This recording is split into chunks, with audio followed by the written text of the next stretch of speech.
Okay, good evening, everyone. Thank you for being here. I want to just start by recognizing that today is September 11th. I know at school when we were recognizing the day that some of my students were saying, I was alive then, but I was, 2 days old, or I was, 3 months old, or whatever it is. And they thought it was particularly odd that, they had been alive for this event but didn't remember it. And but we had a really great conversation about what it meant. And anyway, I think it would be appropriate for us to take just a moment of silence to remember the victims of the 9/11 attacks and their families.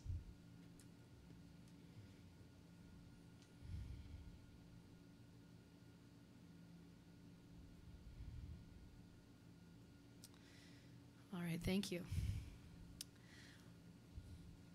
So there are, before we get into the consent agenda, so in reviewing and approving the agenda, there were a few addendums to the agenda, and I want to break these up into a few parts. So I would like to consider the approval of purchasing of truck parts as a part of the consent agenda, so that would make it item G, potentially, of the consent agenda. Unless someone objects, we can take it up then.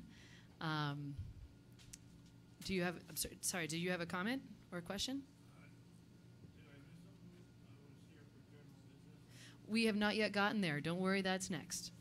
And then with the appointment of a city council representative to the Main Street Middle School Committee, I would like to take that up after the historic preservation appointment, so that would make it basically item 6.5.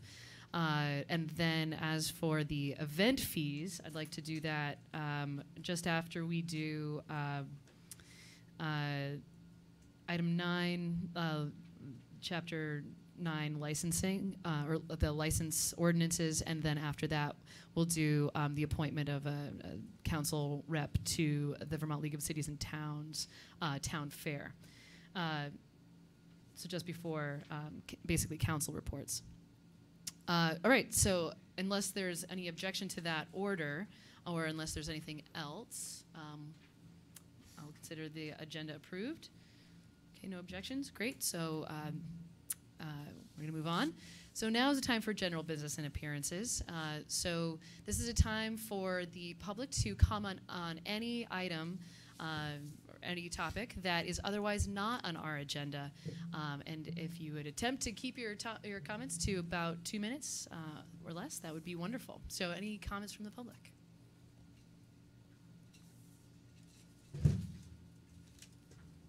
My apologies for the... Oh, it's fine, no worries. My comments... real close. Yeah, okay. And if you would say your name and where you're Morgan from. Brown, District 3 resident. My comments might take a little longer. I'd like to read the following for the record. From Ed Paquin, Executive Director of Disability Rights Vermont, regarding Mark Johnson Memorial Fund.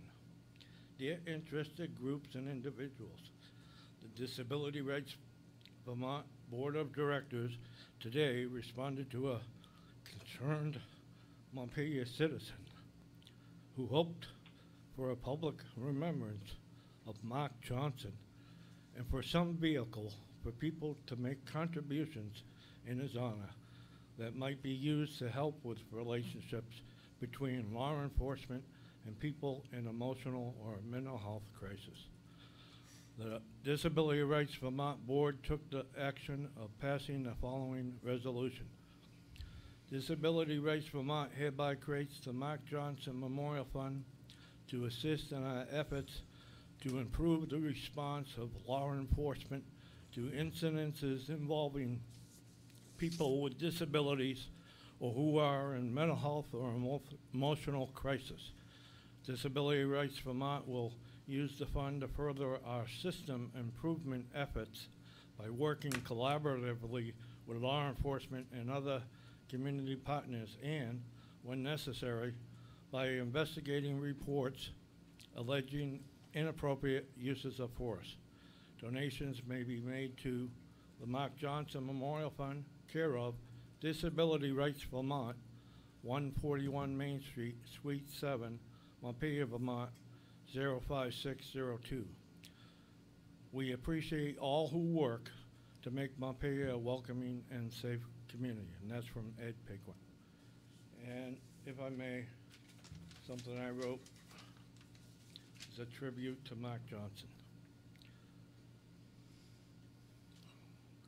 In remembrance, lest there ever be a time somewhere down the road, come tomorrow,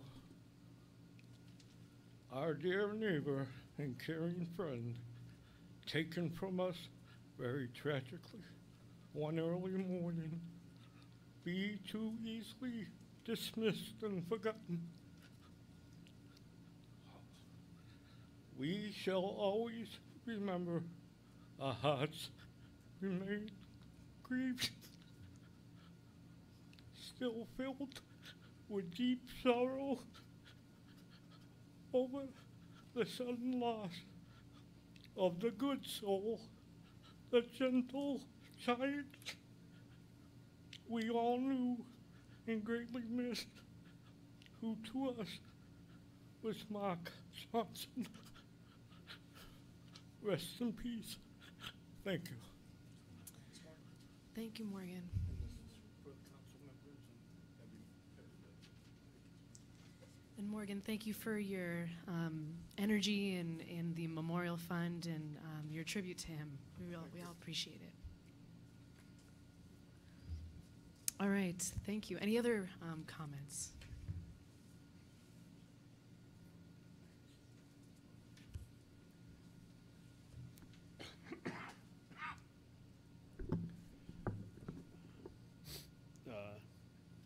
Again, thank you, Morgan. I did hear expression at a prior meeting that the council wanted to move with all haste to be as transparent as possible with records related to that. I think I've asked our city manager to move with rapidity to identify what records are not subject to the criminal the investigative shooting and release them promptly to inform and community discussion and transparency and involvement.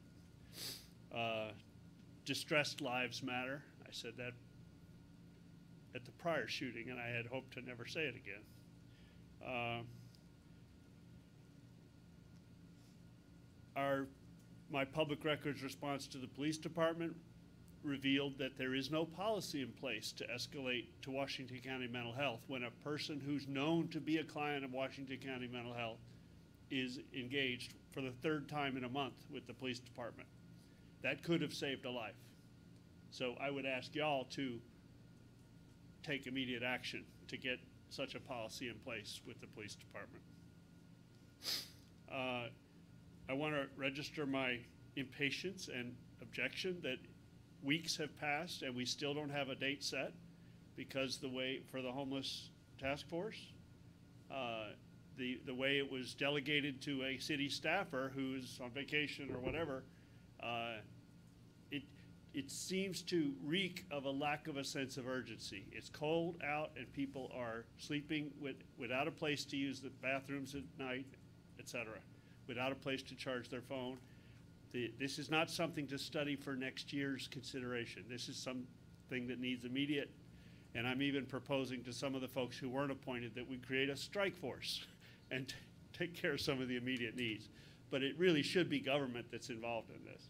I just want to interject, as I understand it, there is a I have scheduled received meeting. no notice of a date, and I'm on the task force. Yes, you should have received a notice of the date. I have it here. It's Monday. September 23rd from Yes. 4:30 to 6:30. Monday, right?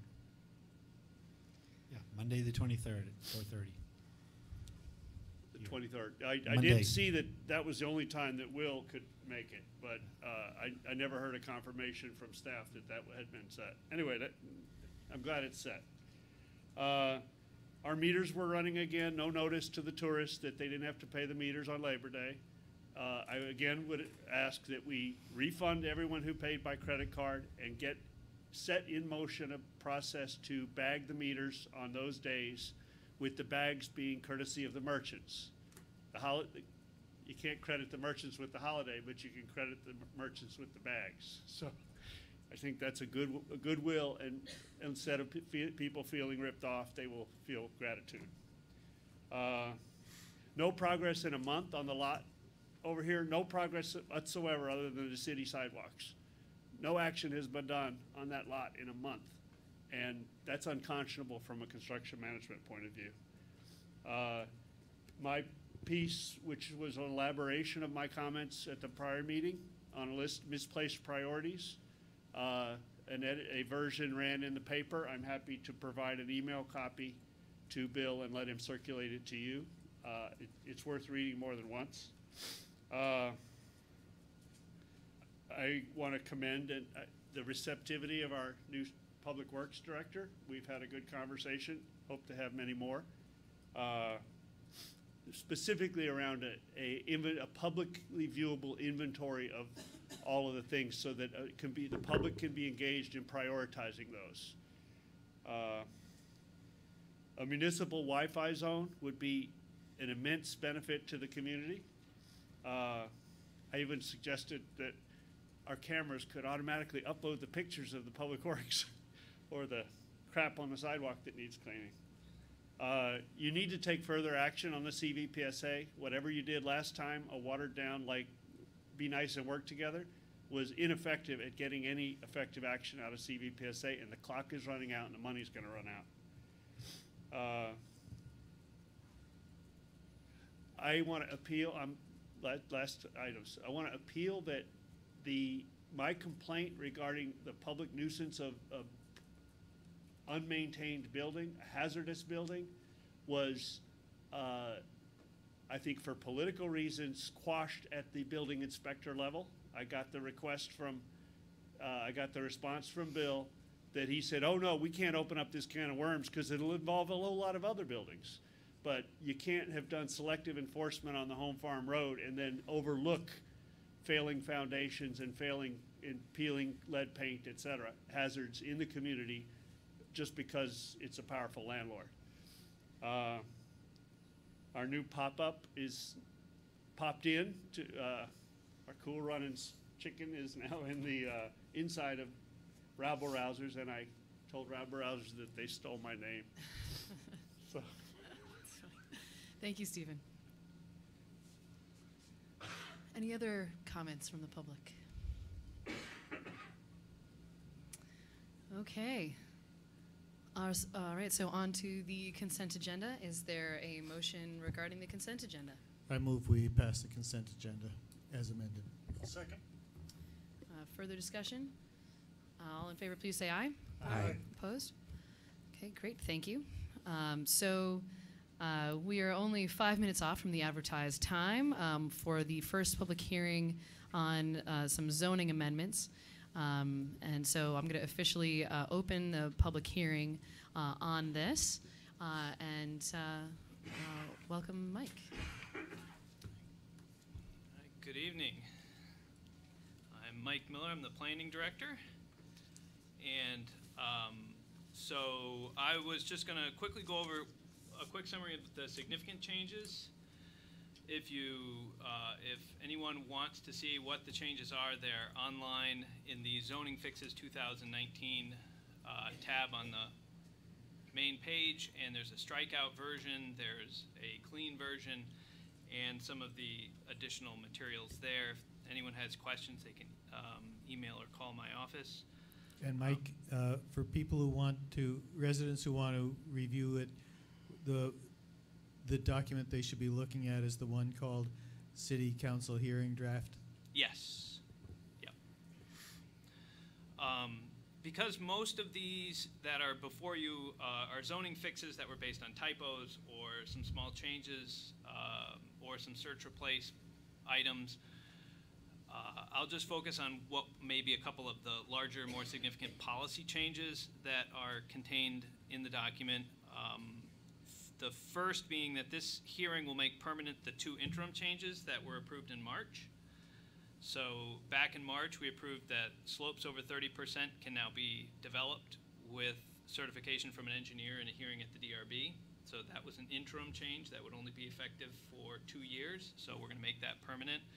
And the new landscaping and screening rules that were developed to address a number of issues, including the amount of total landscaping, non-conforming landscaping, and some waivers. So there's some additional changes that were made for landscaping. I won't go into the details, but so those would be a couple of the more significant changes. During the second round, there are probably, I would describe, 3 policy changes. The first being that we're removing the requirement for stream buffers on the unchannelized portions of the urban center village. So that's a bit of a mouthful, but previously when this had been adopted, there was a requirement to have buffers on what was an undefined term of unchannelized portions. So if it was unchannelized, then you should have buffers. If it was channelized, then you don't have to have buffers if you're in the downtown core. The DRB has made determinations over the past year and a half and found most stream segments in the downtown to be channelized. Also, being channelized would require naturally vegetated buffers, which would interfere with projects like Confluence Park. So it was felt by the Planning Commission that that requirement should just be removed. There was a memo that the Planning Commission has provided the council that is also online if people want to really drill into the details of that change. But mostly it's just a change to remove the requirement for naturally vegetated buffers in the downtown. Another change is to remove the requirement that density be calculated on buildable area rather than parcel size. Most communities use parcel size. Staff found that the rules that had been adopted as buildable area were burdensome to applicants, and we had anticipated that new slope maps, high-resolution slope maps, would make this easy, but it turns out it didn't. It added a lot of cost to very small and simple projects. As zoning districts were already based on parcel size anyways, when we did all those calculations for 90%, they were based on parcel size, not on buildable area size. We felt that removing the requirement would not impact the character of the neighborhoods. Again, Planning Commission agreed, and they provided a memo to that effect. And then the third change was the one you approved at the last meeting, which was the VCFA parcel boundary change, which I think everyone was here for that one, which I don't believe is, which I believe would be more of a policy change. I also received a question about the strikeout version on why a word would be deleted or struck out and then put back in. That's just a funky thing if you do search replace. At the last meeting, I think I mentioned that there was a legal decision that came down that made the Oxford comma official, and if you don't have it, then it's read as not having it. So we did a search replace on that. So when it has which comma, or if it was which and it needed a comma, then when you added the comma, it struck out the whole word and then re-added the word with the comma, or vice versa. So that's, most of those you'll probably see if there's just a word that got erased or struck out and then replaced again. That's why it did that funky thing. And the last thing I'll just mention is administratively, this is the first of 2 hearings. If anyone has comments, they're welcome to comment now or in 2 weeks, or to email anyone in the interim. You, the council, still have powers to make changes. If you do not make any substantial changes, then you may adopt these following the hearing on the 25th. If you do make changes, then we'll go from there. But if there's substantial changes. So I guess with that, I'll take questions and public comment. Jack. I'm interested in the steep slopes interim change, because it's been in effect for a few months now. Have you had cases come in where that's made a difference in approvals? Yeah, we've had a number of cases where that actually came up. We haven't had too many with the new landscaping rules, but we have had, I would say, at least 3 or 4 applications on the slopes. A number of projects had actually been held up because they needed a retaining wall or they needed something that couldn't get replaced because it was more than a 30% slope. So it's working the way you intended it to work? It's working well. There's some additional changes that are in here that will make it even a little bit better. Okay, thanks. Other comments? Any comments from the public on these changes?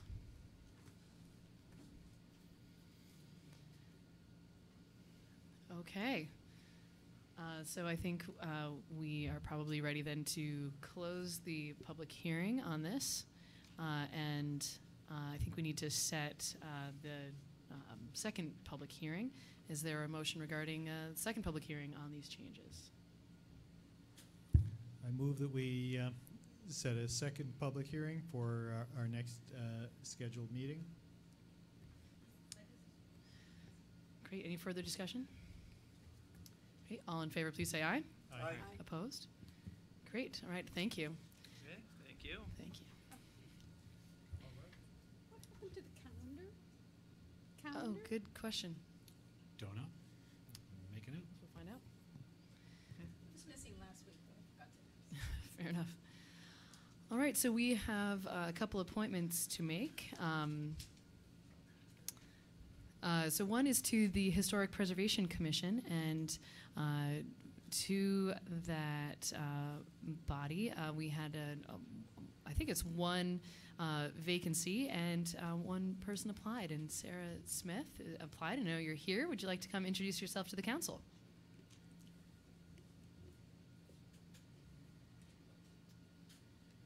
I am really called Sally Smith. Great. I live in Murray Hill in District 2. I have served at the interface of history, art, and civil government for most of my life, and lived in Middlesex for 20 years and was Justice of the Peace and served on the Board of Civil Authority and was town moderator briefly. And during that time, I built and renovated a number of old houses in the central Vermont area. So I'm familiar with some of the architectural history of the area. I've lived in a number of places in Pacific Grove, California. I served on the Planning Commission, which was rife with arguments and discussions about historic preservation. So I'd like to put some of that experience to use here. I must confess I was interested primarily in the plans, maybe, of the renovation or resurrection of the house at the corner by the circle out there, Route 2 Circle. Oh, the 5 Home Farm Way? Yes. Yes. Mm-hmm. So, that's me. Great. If you have any questions, I'm happy to. Yeah. Any questions? Great. Thanks. Thanks. All right. Is there either a motion to go into executive session or an appointment or whatever you'd like?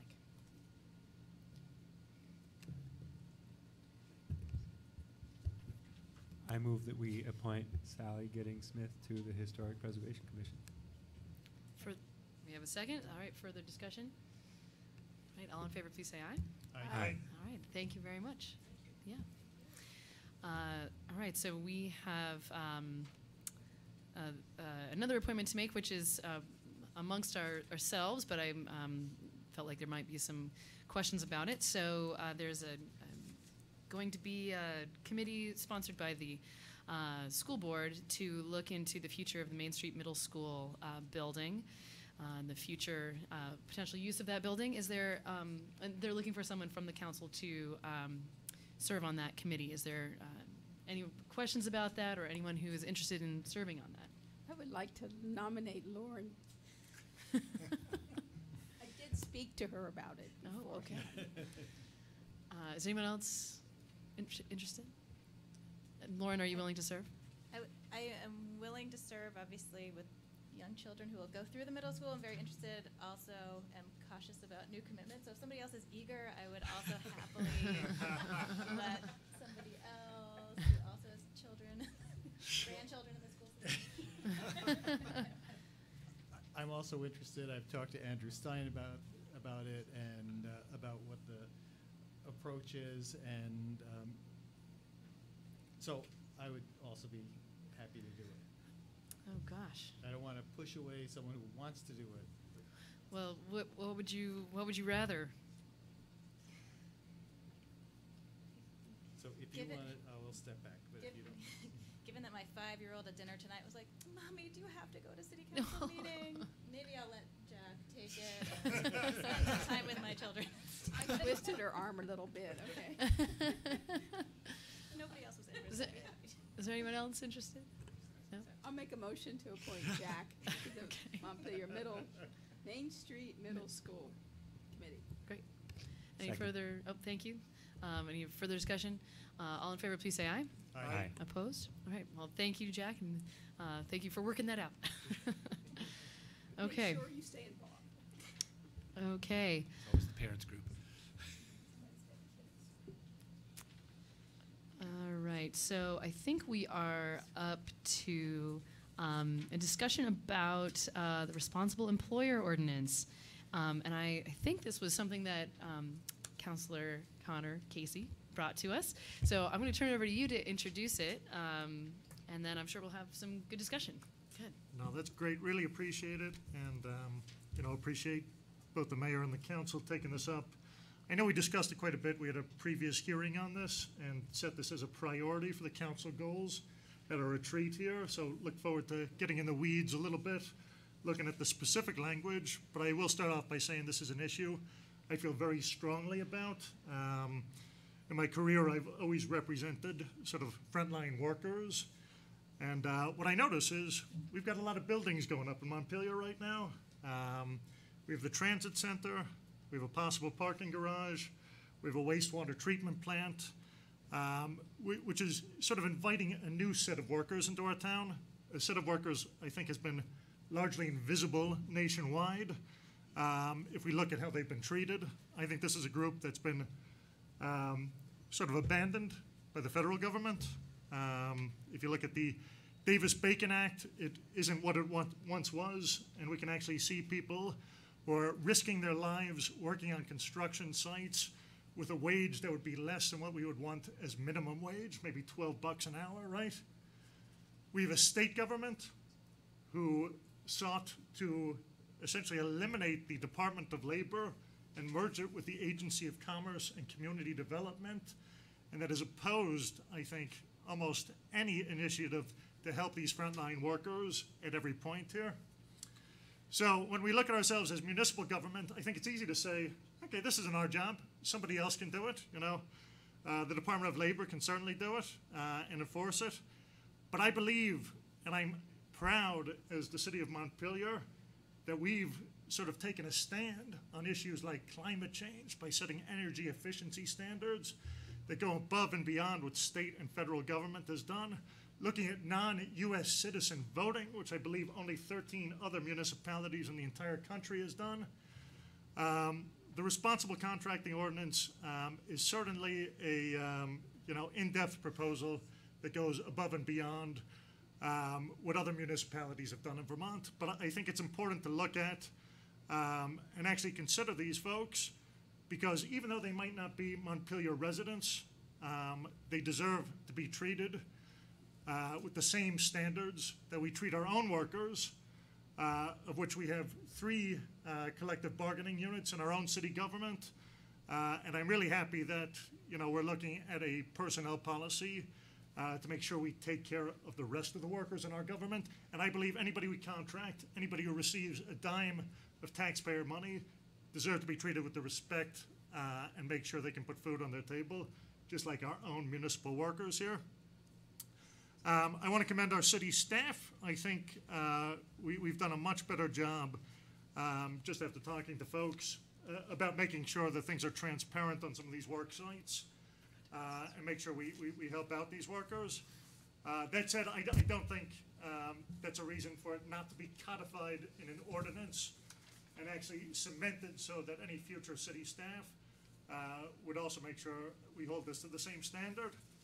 I only got a really brief chance to look at the memo by Sue Allen as she was going out the door, and I know we have another set of proposals. So again, grateful to the Department of Public Works for also supporting this initiative. I think we can work, again, to hammer out some of the details. But yeah, going forward, I have invited a few folks from the building trades who actually are on some of these sites and see what happens from a first-person perspective.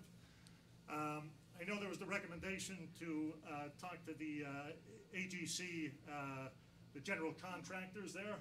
I would point out that, you know, the vice president of the general contractors is also an employee of DEW, who is one of our biggest contractors in town here. So I think they should have a voice at the table and should be invited to any public hearing should we choose to set it tonight. But again, I always prefer to hear from frontline workers. It is a very dangerous job. I think we have examples statewide of wage theft, misclassification, discrimination based on somebody's gender or race in some of these jobs. And again, I think we have the ability to address it, and it won't be easy. But again, that's not the approach we usually take on issues, and I don't think there's any reason we might not be provocative here and set the standard for other municipalities to really look at this in depth. The language I submitted was based on Portland, Maine, and I think it would be beneficial, as Sue Allen recommended, of maybe having the mayor of Portland testify over the phone if we do a public hearing, and see how in reality it has played out in the last couple of years. And I think you'll find that unlike some of the myths perpetrated by the opponents of an ordinance like this, this really doesn't result in higher rates that would discourage and have a chilling effect for people to, you know, bid on some of these contracts. I've asked the building trades to actually go into some examples of that, and how in some cases this has actually saved money by having professional employees who are committed to the job, and hopefully, you know, paying a wage that would allow somebody who is, you know, a plumber, a pipe fitter, somebody doing this dangerous work in our town, paying them a wage, giving them the benefits that they can actually live in our community. Because right now, I could not find anybody who's working on one of these projects who would come and testify, because everybody I've spoken to has said they can't afford to live in Montpelier. So I think we have an opportunity to change that. So I know that's a bit of a long introduction, Mayor, so I apologize. No, it's fine. But again, I have invited some people who I think can be bigger experts on this than myself, having never, you know, worked in construction, and answer a lot, if not all, of the questions that was put in that memo recently. So thanks very much, everybody. Great, thank you. So I know there are some folks here who might want to speak on this topic. We'd love to hear from you, number one. Number two, I know we've got probably a lot of questions that, you know, we want to dig into. So I think we could probably do both of those things.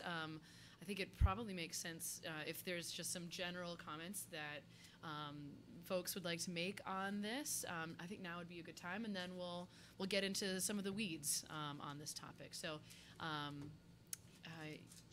Connor, is there anyone in particular that you were like, you know, I've invited these people here to, you know, like, I just want to make sure we're giving them. Danielle and Larry and Tim, I know I was able to send them a copy of the questions yesterday.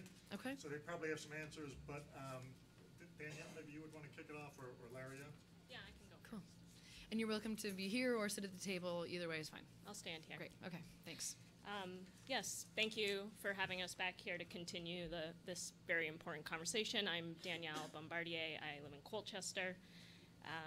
I'm an electrician, an organizer, and a member of the International Brotherhood of Electrical Workers, Local 300.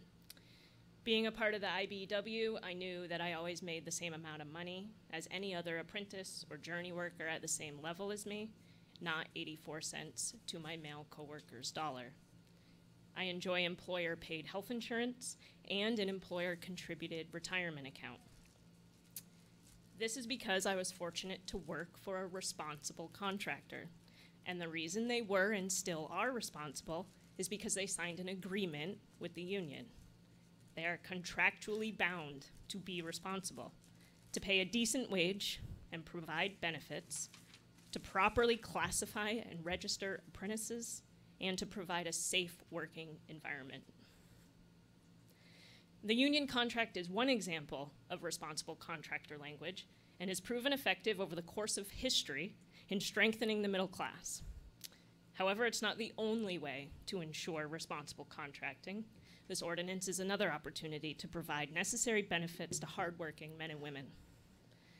Think for a minute about the money that Montpelier taxpayers spend and want to spend to build and improve the capital city. If you can visualize these projects now, visualize the workers showing up every day to work on city improvements. Men and women in hard hats and Carhartts constructing buildings and making infrastructure improvements that will last for decades after the job is complete. Most likely, these workers, depending on who they are not paid particularly well, nor offered paid benefits, and have little say in whether or not their hours are counting toward a registered apprenticeship program. I have met with countless helpers in my role as training director for the IBEW who were promised apprenticeship wages and education but saw no follow-through. I've also had conversations with long-term employees of companies.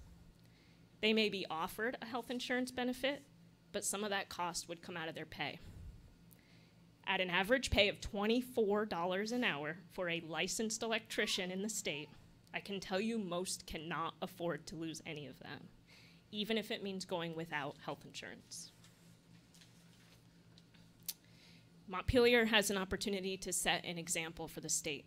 The city website states that Montpelier has a strong job market that pays living wages and recognizes that to be prosperous, the Montpelier community must care for the physical and mental well-being of all residents. Your community, the taxpayers, and you, the elected officials, have a responsibility to ensure that anyone working on projects paid for with community dollars are offered a livable wage and proper benefits to ensure their well-being. As Connor mentioned, to treat those that work in your city with the same respect that you treat the residents that live here. The Vermont prevailing wage includes a percentage currently at 42.5% above the set wage, and I saw you had a packet here that included the prevailing wage. So the wages actually are 42.5% higher to account for the fringe benefits. And states without strong prevailing wage laws spend more on social welfare benefits for these workers. Yes, there's a state prevailing wage law that currently exists. It was passed right here in Montpelier. However, no town or city in Vermont has adopted a responsible contractor ordinance to strengthen and build upon this state law. And this really needs to happen. This state must do more to increase wages for some of the hardest working Vermonters. These are folks, including myself, who travel hours on the road to get to job sites, then work 8 to 12 hours on site, typically outside in grueling conditions, as we all know in Vermont, performing manual labor, requiring years of training and skill. Pretty much a college degree to become a licensed tradesperson. I know that Vermont can do better, and the capital city has an opportunity to prove that. The facts are available. Larry will address some of those. The stories are out there. Vermont needs you, elected officials and leaders, to push this forward in order to give a better quality of life to its citizens working in construction. We build this city, but we can't afford to live in it. On behalf of the IBEW and the Vermont Building and Construction Trades Council, I strongly support this responsible contractor ordinance, and I encourage you all to do the same. Thanks. Just a quick question. Thank you. Yeah. Danielle, very quick question. I want to make sure I understood. You said that the state passed a law for this, but that no city has adopted it. Does that mean the state has to do this on their projects? It's for state money. So the state's already doing this on their projects? Yes, $100,000 or more of capital funds. Thank you. Okay, thank you.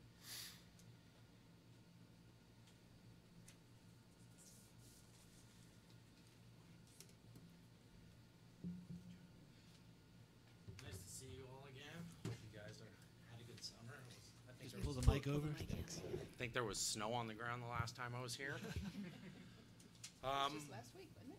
Yeah, that's true. It could have been this week, actually, a couple of those highs.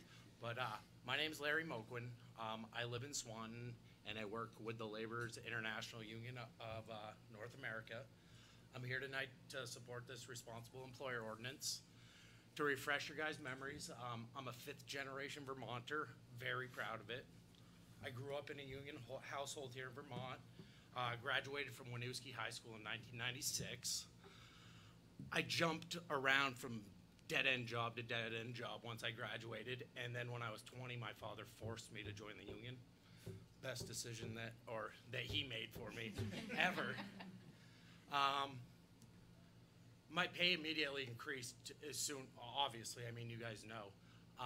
But the problem was I had to leave the state to work because the opportunities for the laborers in Vermont in the union aspect is very slim to none.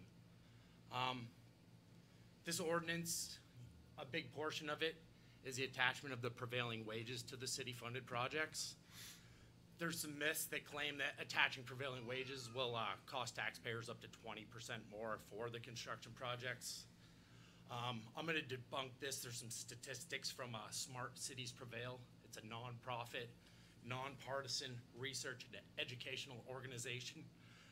They receive their information from peer-reviewed empirical studies that are performed by respected academic organizations, and they definitely contradict the idea of that. Based on a 2012 Census of Construction survey, labor costs for construction only account for about 17% of the project. So let's just say we're gonna save 20% on this project by cutting wages for the workers. You're gonna have to either not pay them or pay them well below federal minimum wages. States in this country that have weak or no prevailing wage standards spend $367 million a year on food stamps and earned income tax credits for construction workers only. And that's more than the states that have strong prevailing wage laws, which I believe there's 30 of them right now. The workers in those states with the strong laws actually can contribute over $5.3 billion more a year in federal taxes than the workers with the weak or no prevailing wage laws. Prevailing wages will actually strengthen local economies, and these studies are shown because they hire locally and raise wages of the middle-class workers. And in turn, that boosts the economy, creating other jobs in different sectors other than the construction sector. It's found that for every dollar paid in prevailing wages, it produces $1.50 in economic activity. Prevailing wage construction workers are also more likely to have health insurance and less likely to live in poverty. Nationally, the veterans that we all care about work constructions at higher rates than non-veterans. And in prevailing states with these laws, this number is even higher. And poverty amongst these veterans employed with the building trades in these states decreases by as much as 31%. By passing this ordinance, I believe Montpelier will be supporting local workers, spurring the economy, and even help to cut taxpayer costs such as welfare subsidies. I know all of you here, as members of the council, as the city manager, assistant city clerk, you guys want to be fiscally responsible with the taxpayer dollars of the residents here in Montpelier. But I encourage you guys to consider the importance of the social responsibilities you have too and pass this ordinance. And that's all I have for you, and I thank you. Thank you very much.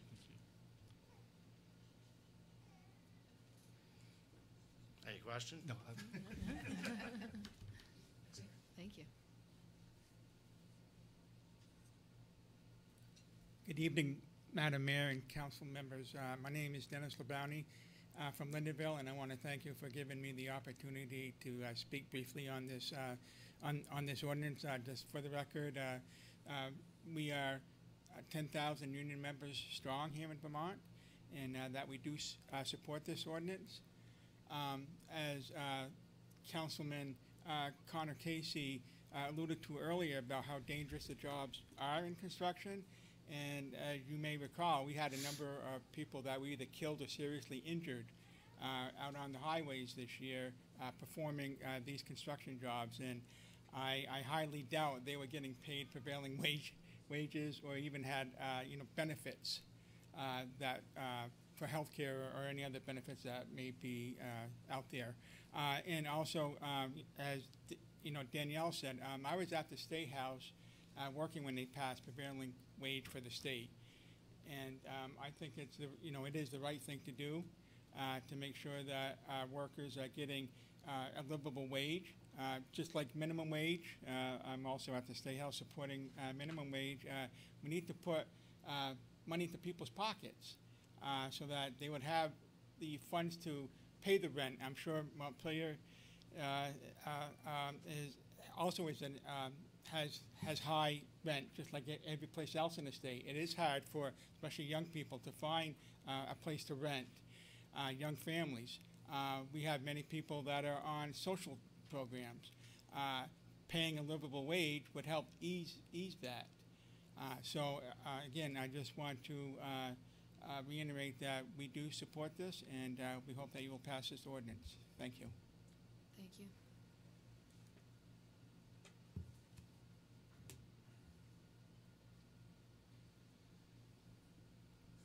Hi, folks.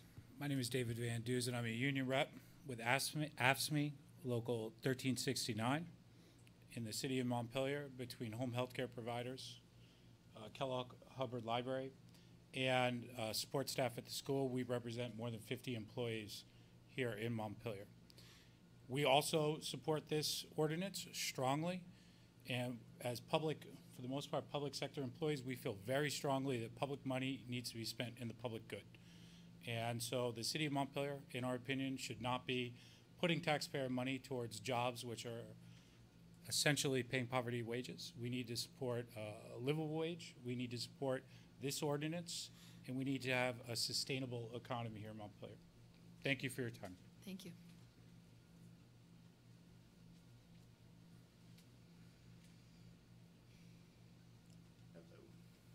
Good evening. My name is Daniel Bovin. I'm a direct product of everything that these three people just mentioned. I'm a new father. I've been a union worker for 7 years now. We recently just moved into Northfield. We bought our own house. None of this would be possible if I wasn't a strong union member. I get up every morning at 4 o'clock in the morning. I have to walk my dog, take care of my child, drive an hour to work, sometimes an hour and a half, depending on where the job site is. And then I'm going to work for the next 10 hours in the heat or the cold. And all I want to do all day is go home to my son. But I have to put in these hours in order to make the life that I want for my son, and none of it would be possible if I didn't make the prevailing wage that everyone here is talking about tonight. So I really support this bill, or whatever whatever it is. I'm not a very political person, so. It's all good. But yeah, I strongly support it, and thank you for your time. Thank you.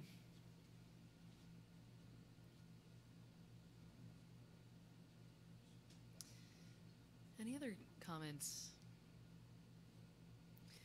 Well, and as we go, we can, if there's more comments to be made, we can certainly continue the conversation. I would actually love to invite Donna Barlow-Casey up, if you don't mind, because you made some comments here about the ordinance, and I'm sure everyone had well, actually, did everybody have a chance to read them? Just saw like half an hour ago. Oh, okay. Well, and fair enough. So, especially since they were sort of new, would you mind just like summarizing some of your comments, and then I know I've got some questions for you. So. Sure. Is it there?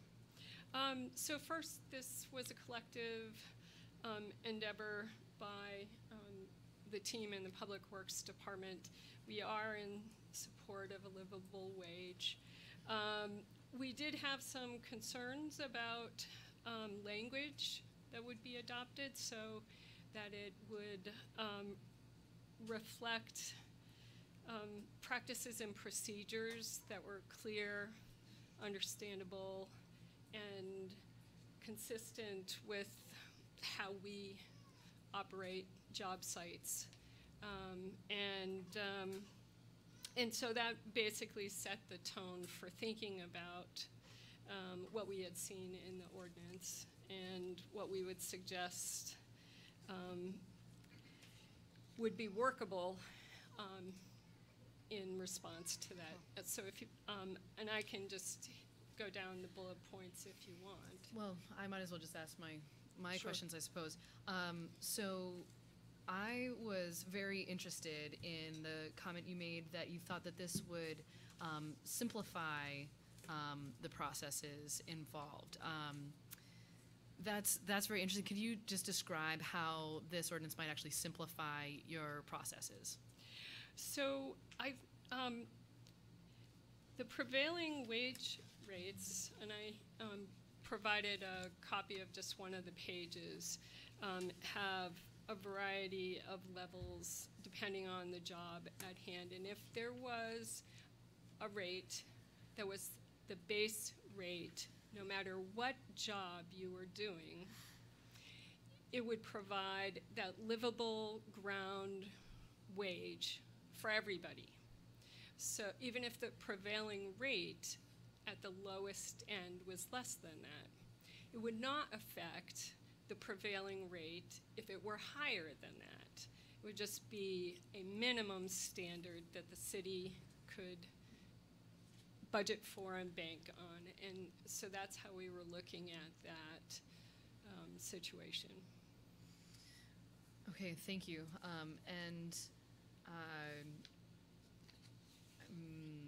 Are there any other questions? I don't want to hog time here, too, if you all have questions as well. No. Go ahead, Glenn. I mean, it may be getting too far ahead of ourselves, but looking at the sample sheet of prevailing wage rates, you're right, there's a whole range of them, and there's a lot of them, and you say this is only one sheet of many. Yes. Do you have a sense what a reasonable base rate, like, did you have something in mind when you said base rate? Obviously, that's for us to determine, but right. Are we looking at the highest numbers here or the lowest in a way?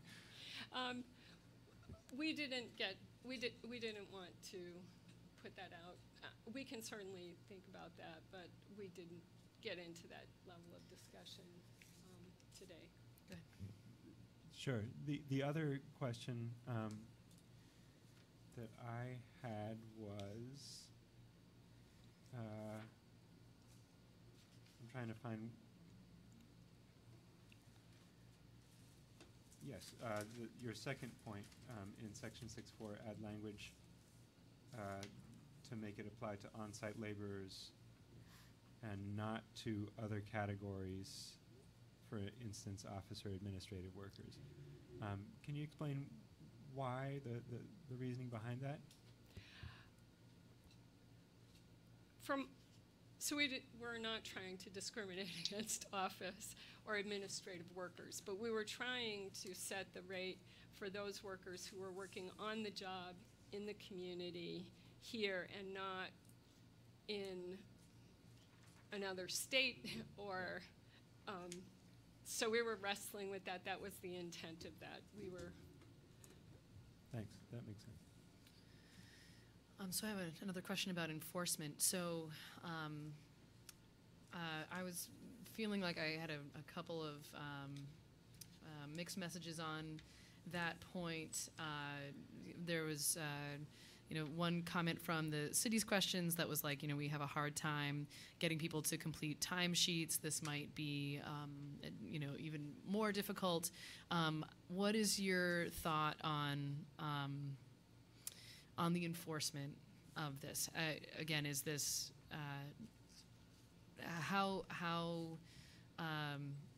what does enforcement look like in your take on this? Is it relatively easy? Is it not relatively easy? We're envisioning that it should be relatively easy. Okay. That we hold the contractor accountable. What we were struggling with was requirements that would have people sign in and out, a daily review. We're not a very large community in terms of our public works department. We're feeling as if the number and the contracts that we award each year are not, we don't necessarily have to look at a daily sign in, sign out, validate that on the spot. We could do that in a weekly, monthly, preferably monthly situation where we're reviewing that kind of information. Better use of our staff's time and still having accountability. All of the rest of my questions are basically like language related. They're things that are logistics, basically. You know, things like, okay, so if we have basically a wage that we're setting, then like how often does that get reviewed and who reviews it? You know, actually in looking at the document that Michael Sherman submitted to us, which was full of great information, you know, there was a clause or a portion of his research that was about non-retaliation, and it occurred to me that that might be something that would be potentially relevant to this document as well. Anyway, there's lots of sort of smaller things that it doesn't feel like this is necessarily the right venue to talk about it, because like these are things that we can figure out. At least that's where I am at. I will say though that one other thing that I am interested in is if it's not too onerous a task, if it were possible to collect a list of projects that we've done, let's say in the last year, or perhaps I'm not sure how far we want to go back, 5 years, I don't know, of projects that this would have affected. I mean, I know that you know, if the state is doing this, then you know, that covers a certain subset of projects, but there may be some other subset of projects that are not covered. And again, to Michael's point in his letter to us, you know, it may end up only affecting a very small number of workers, but I'll just say for my part anyway, if it's not, you know, causing us an extra FTE to review this, you know, if the cost is not substantial, then it's worthwhile even for the few number of workers. But that's, I know I'm starting getting into like where I stand, but I'm sure you all others may have questions or want to express how they're feeling. So, unless Peter, did you have something you want to add? Yeah, if I might. I was on the Social and Economic Justice Committee, Peter Kalman.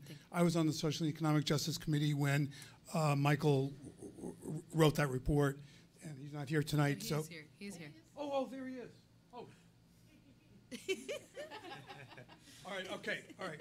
Then I'm going to skip the part. I didn't see him. Sorry. All right. So, but I just think there's some things that need to be discussed, not tonight, but notice the language. We've heard prevailing wage, living wage, minimum wage, and now flat base rate. And some of the same people have even used two different terms. Yeah. We have to be really clear when we do this what we're talking about. Secondly, this is called here a responsible employer ordinance. Somebody said, oh, it's actually a responsible contract ordinance, because this particular one only seems to apply to contractors. And that's where this conversation, are we talking about just the workers or also the people in the office? And then what about other community contracts? This seems to be about contractors. But again, very important to be clear about that. The issue that Bill asked about, the state law applies to state monies being expended. It doesn't apply to city monies being expended. Lots of projects have both in them. Right. So the reason for my question actually was, if they have both monies in them, or if actually if they have federal monies too, then we have to follow the rules of those people. So one of what I wasn't completely sure about was if we're already having to do this for projects with state funding, then A, the contractors already know how to do this, and B, we're already managing it anyway. So I wasn't clear about that until Danielle said that. So I just want to be sure that we weren't creating something that contractors aren't already used to working with. Right, so just as you go forward, be sure about, it's a Venn diagram.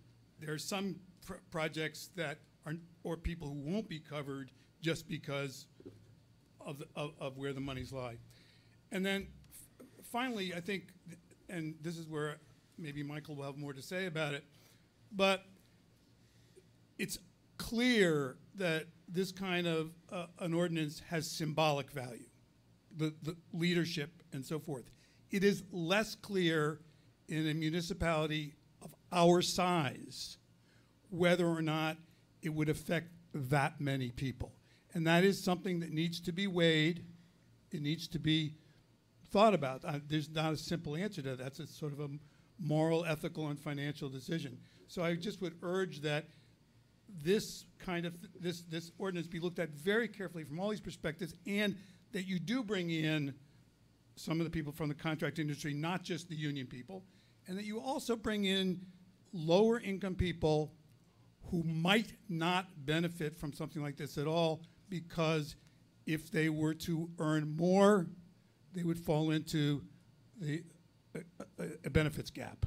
So these are some things that need to be considered as well. It's a complicated, it's a very symbolically important ordinance, but only if unintended consequences don't result.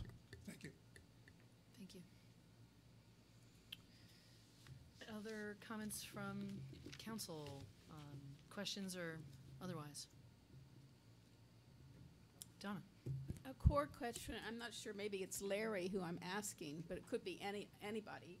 The data comes from large cities that I read in the materials. And some of that was, in my mind, I was reading Michael's about livable wage. But likewise, I believe you quoted a study of 2012, 2013. There's nothing more current, and is there anything about small communities like us? If you would Can we come get up you to the the mic? mic so we can have the record of what you're saying. Thanks. All this information that I was, Sorry, hang on one second. Ashley, did you have something you want to say?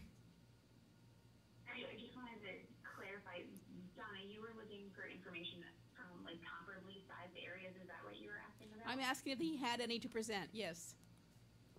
So Um, he's referring me to a website. it's smallcitiesprevail.org. That's the actual, because what they say is with smaller cities and bigger cities, it all equals out. I mean, if we're gonna go with Vermont, there is not a big city here. It's not even a small city. Right, so, I mean, I don't know if we can use that as an example of maybe a city of 8,000, but, I mean, and we can't use Portland, Maine because they're 200,000. Right. But it has proven to not raise costs, because what actually happens is the fuel and the materials go down because there's less work order changes, redos of things because of the more skilled workforce that is brought in to the community.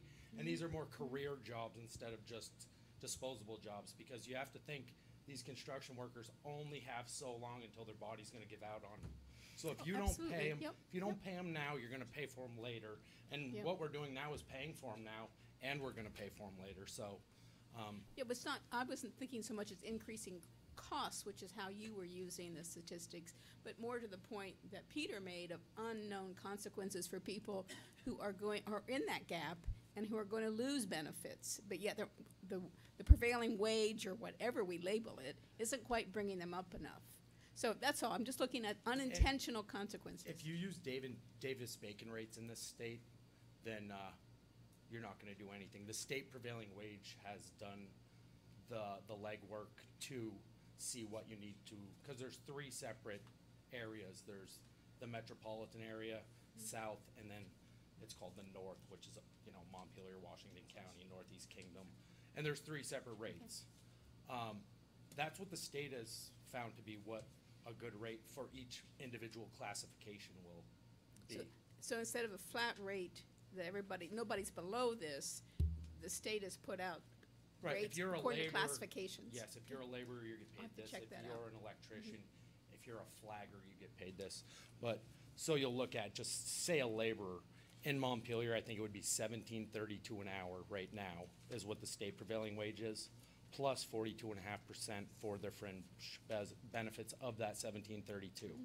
The federal Davis-Bacon rate in Montpelier for all the highway projects, which will still say the same, I believe, because the state pretty much attaches $2,000 from the federal government to everything, so they can use the federal Davis-Bacon wages. Is only $12.90, $12.96, and I think the fringe is maybe $1. So, I mean, there's a problem. I mean, Chittenden County's even worse than that. So, that's pretty bad to say. It's just if these surveys are not done by contractors, wages never go up. And the only contractors that do them are union contractors because they know the benefits. This $12, a flagger in southern Vermont, federal Davis-Bacon, is below Vermont minimum wage right now. Like what the Davis-Bacon says they should pay. So, I mean, this is just nothing that you guys would have ever known because why would you, you know? Just like I don't know everything that you guys are Fair. talking about tonight. I Right. know, but there is this aspect, again, and trying to look at is that Montpelier does pay a lot that support non-Montpelier residents. Exactly. And if you're telling me you can't afford to live here, and yet I'm supporting you on a prevailing wage, that's money that's going out of town. So you're living in a community that's cheaper because they don't do the same thing. So that's all. No, and they I don't understand. have, whether it's the water, the sewer, the street, sidewalks being plowed, they have a whole different level of their community. So as we're putting out, we just need more people here. Right, to and help by us raising support the it. wages, you might be able to get more people attracted to the city, because, Could. I mean, But then Calvin, you Calvin could- used to yeah. live here, but had to move because the wages weren't feasible for him to continue to live here, and he would like to live here if he could. Mm-hmm. He travels to New Hampshire every day to work right now because we don't have any work in this state. And he has to do that because he wants to have benefits in retirement. Oh, sorry, I can't help you with that right now, But thank you. that's Thank what you. this is all about is, Yep. and this has been done in other cities, and that website should be able to answer some of your Thank you, that's questions. good to know. And I actually have some answers for the other questions from earlier, the 17 questions. So, anything else? Jack. Before you sit down, I just want to, I think you misspoke. You said smallcitiesprevail.org. It's smartcitiesprevail.org. Smart, you're right. Smart cities, sorry. I don't want people to go looking for the wrong place and Right. just get a Well, I not appreciate found. that. Did Google help you find that correction? No, I was already at Smart Cities. Lauren, and then I have one more question for Donna. So I was wondering the issue was raised by the staff about the tracking of information, and I was just trying to get a better sense of how, on a site like this, how is the data tracked typically?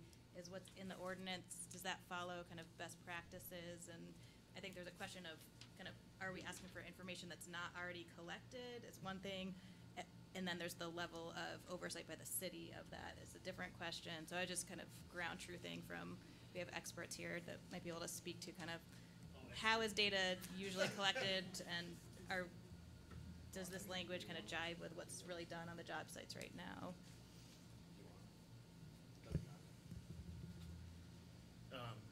I am Tim LeBombard, president of IBW Local 300. I know our contractors, because they have apprenticeships, they have to follow OSHA regulations, and they have to follow our construction bargaining agreement, which they're required to send in reports monthly. They do that, and then some daily. It's part of the business. And most contractors should be following all of that stuff. OSHA requires you know who's on your job site that day, anytime, anywhere. So I know one of the questions was like, we can't even get the people to sign a time card. It's a hell of a way to run a business, if something's wrong, something's broke. And while I'm here, is Peter brought up this subject, I think he was probably talking about the fiscal cliffs, where somebody getting more money wouldn't get social welfare. Well, the 42.5% above and beyond that hourly wage should be enough to cover the healthcare. That's what it's there for pensions, healthcare, whatever. And if the contractor isn't supplying it and the people are buying it, they have to pay them in the check. But, you know, it's just an equivalent. But all those forms, and they're out there, and it's daily business. In this day and age, you can't do anything without a paper trail or some form. Thank you. Donna, I have a question for you. So again, just referring to Michael's document and the research he did with conversations with Burlington, who has a sort of similar ordinance. So it sounded like they do sort of just random audits. So just in terms of the city's enforcement, is that something you would picture us doing with something like this, or is there a different sort of monitoring or enforcement mechanism?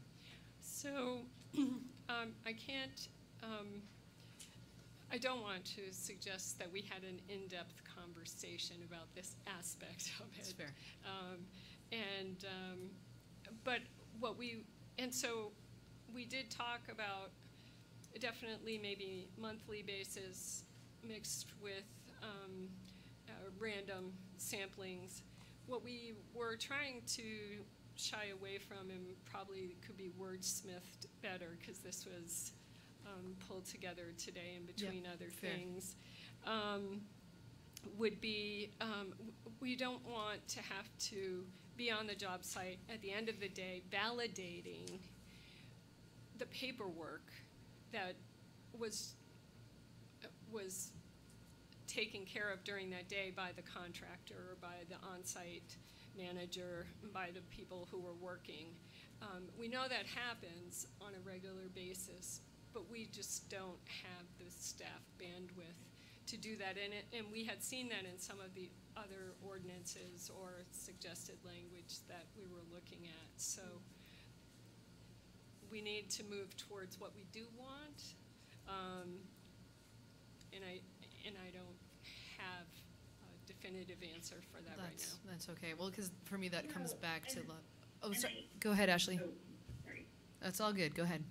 I think the important piece here too is there's also like a breach of contract. So the company would be assuming the risk of litigation, because they're in breach of contract. So I think we do have to have some way, and I would say like giving notice about when an audit's going to take place or whatever is probably not the way to go about it. But like you may be subject to an audit of the following items, or you will be subject to an audit, once every 12 calendar months, and that will be we'll provide you with X number of days notice of that or something along those lines. But I don't think it would be wise for anyone to pursue that daily, monitoring in this situation unless we get a situation that arises where there is significant concern.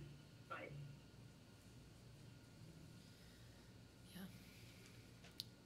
so that sounds like an area we can continue to talk about.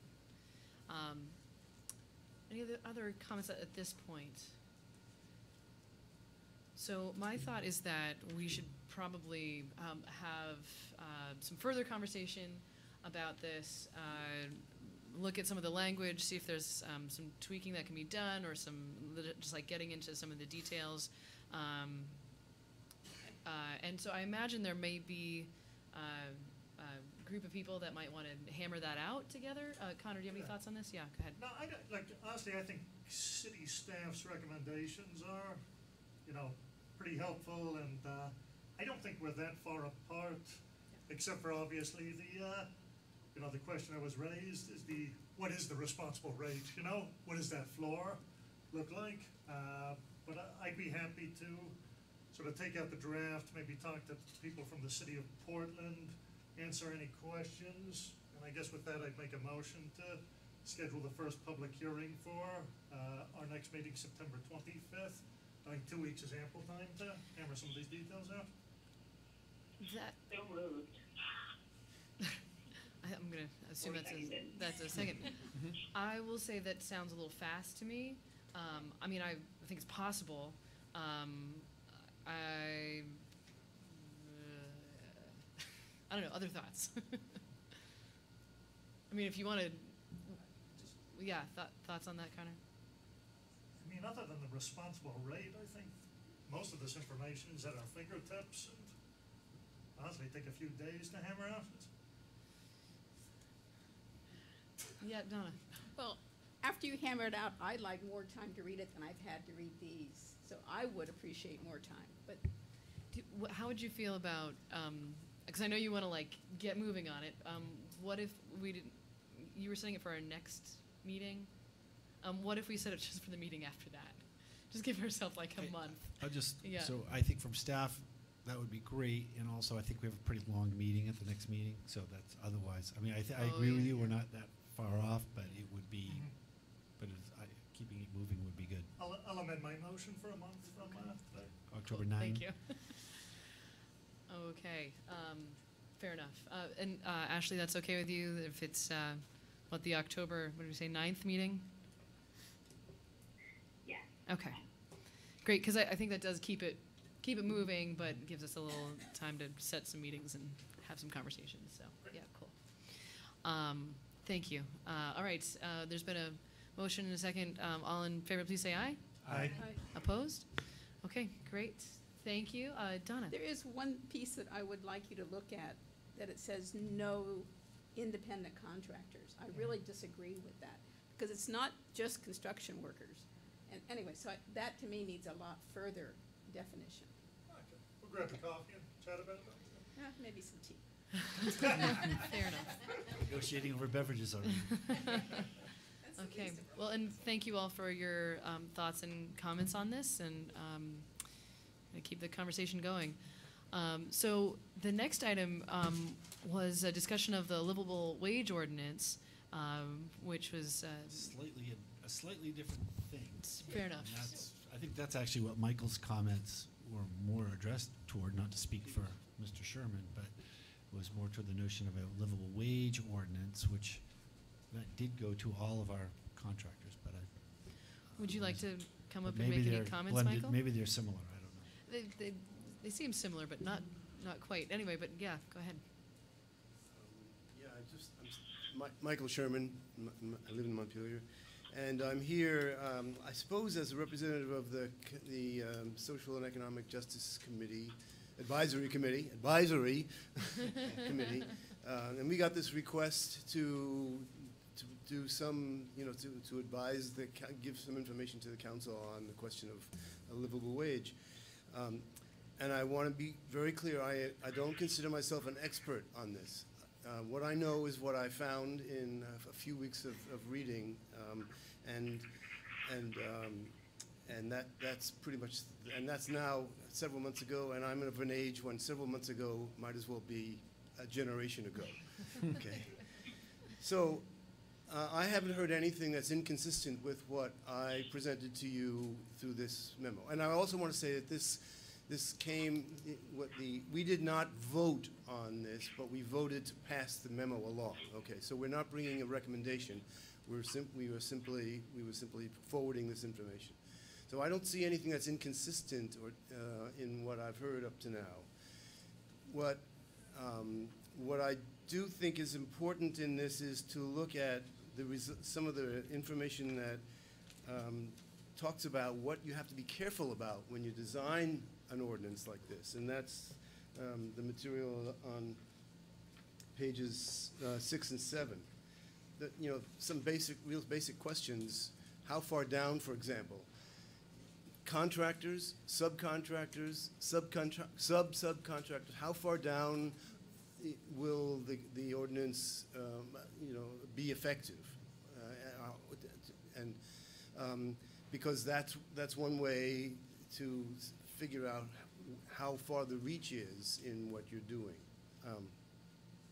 The other there are also questions about, are there exemptions? And I did look at a few. Burlington has an ordinance that's been going on for several years now, and they wrote into that ordinance exemptions that would be very important. Here, for example, we give money away to a whole bunch of nonprofits in this city, and most nonprofits can't really can't afford to be paying the kind of wages that are being offered at contract levels, and they're just getting by. So do you want to exempt them from this kind of ordinance, or do you want to somehow protect those workers as well? And I think actually there are more people working in the nonprofit sector in Montpelier than there are in construction and the for-profit center, and so that would be right. So that would be a really important thing to look at. How far down and how wide, and then there are questions about seasonal workers, full-time workers. What constitutes continuity in a job? How many seasons before the person is counted is one way. I think in one case, 5 seasonal jobs then makes a person eligible for the coverage under the livable wage ordinance that I read about.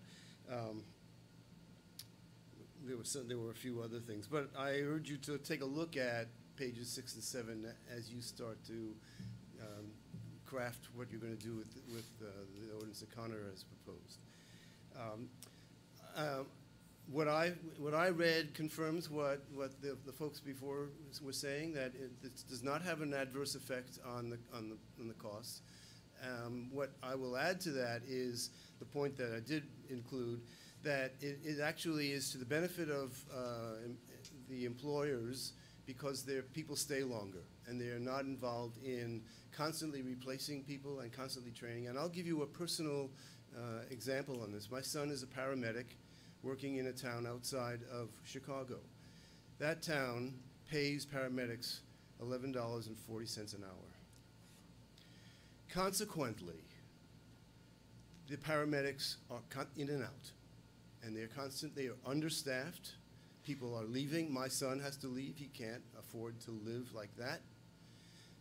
They're losing good paramedics. They have to start training them all over again. And so one benefit of an ordinance like this is that there is continuity on the job and expertise, and it means that everything goes more efficiently and smoothly, and you don't have work interruptions. So I think that's one thing to add to what you've already heard. And I didn't put that in the memo because that didn't seem like an appropriate place to put it, but it's something to keep in mind. There are questions about methodology. I think the fact that there is this document which does provide information about who's getting what is helpful, because one of the questions is who determines what's a livable wage, and how frequently do you revisit that? I think Burlington does it every year. They hire a panel of people or one or two people to do that. The other important thing is to think about the costs of monitoring and enforcing and how that's going to be done. Burlington has monitoring enforcement divided mostly in the city attorney's office, but also in the personnel office. But the person I spoke to there said that actually much of this really can be done by not a paralegal, didn't need to be a lawyer, but you do have to have somebody who has expertise watching over this and figuring out who's in conformance, and then what do you do about it, and how do you enforce it? Another point that wasn't mentioned is, how do you start to educate the contractors so that you don't pull this surprise on them all of a sudden? And so getting this information out as part of the bid packages is really important, and also educating the workers about their rights in this.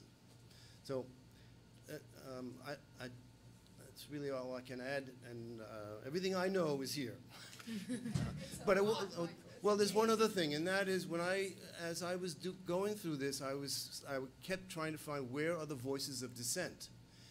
And I didn't find any. The only one is the panel that was convened by the state, and that raised the question about what happens with the fiscal cliff, okay?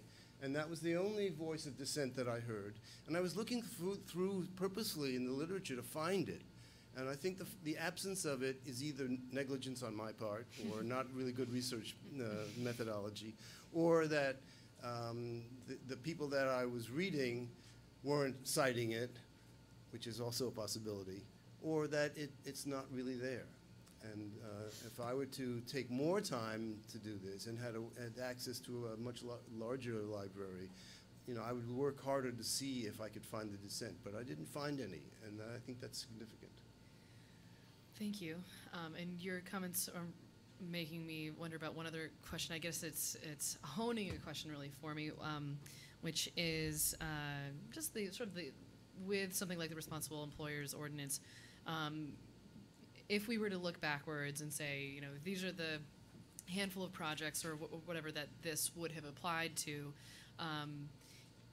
I know we don't necessarily have an enforcement mechanism now, but once that becomes clear, if we were able to somehow estimate what that would cost us, because I mean, my one place where I was starting as a threshold for that was like, is this going to cost us an extra FTE? Which it sounds like it's not. And it also sounds like it's going to be relatively minimal. You know, it might be like, you know, so many hours of someone's time over the course of a year or whatever. And so my guess is that that number is going to be relatively small. And I don't know if that's an easy thing to estimate, but even just having a ballpark number on that I think would be helpful. We'll see if we can yeah, Tom. Michael, you mentioned it didn't have to be a lawyer, but you inferred that it should be somebody with some paralegal right. experience. And that was Mr. St. James. That's his suggestion. He's the attorney in the city attorney's office that I spoke with, had a long telephone conversation, and as I mentioned in the memo, I'd sent the questions in advance so that he could have some preparation. And what he said was, mostly this is stuff that a paralegal can manage. There are very few incidents where they really had to call in a lawyer. And I guess the one thing that I saw in your draft was that I could see more opportunities for lawsuits in the way you wrote that than need to be than what you would want. And so I think it would be important to start looking at how you can minimize the conflict. Do you mean lawsuits against the city or against the employers? Both ways. Both ways, okay. That would be very valuable information. So we want you on this other committee. Yeah. Well, I mean, at this point, I'm not sure that there's a whole lot of distance between the one document and the other. And the other question I have for you is, you know, when I think about the Venn diagram of a livable wage ordinance and the responsible employer ordinance that we just discussed, that Venn diagram is significantly overlapping for me, and I'm not sure that I could articulate how they might be different. Because have we effectively talked about a living wage by having talked about the responsible employer ordinance? Yeah. One distinction I would make is the wage is one thing, but the responsible contractor or employer, you're right, we probably should get a uniform definition of that. It goes well beyond just wages. The responsible contractor ordinance. Okay. All right. The ordinance that Burlington has and typically livable wage ordinances make a distinction between those contractors that offer health benefits and those that don't.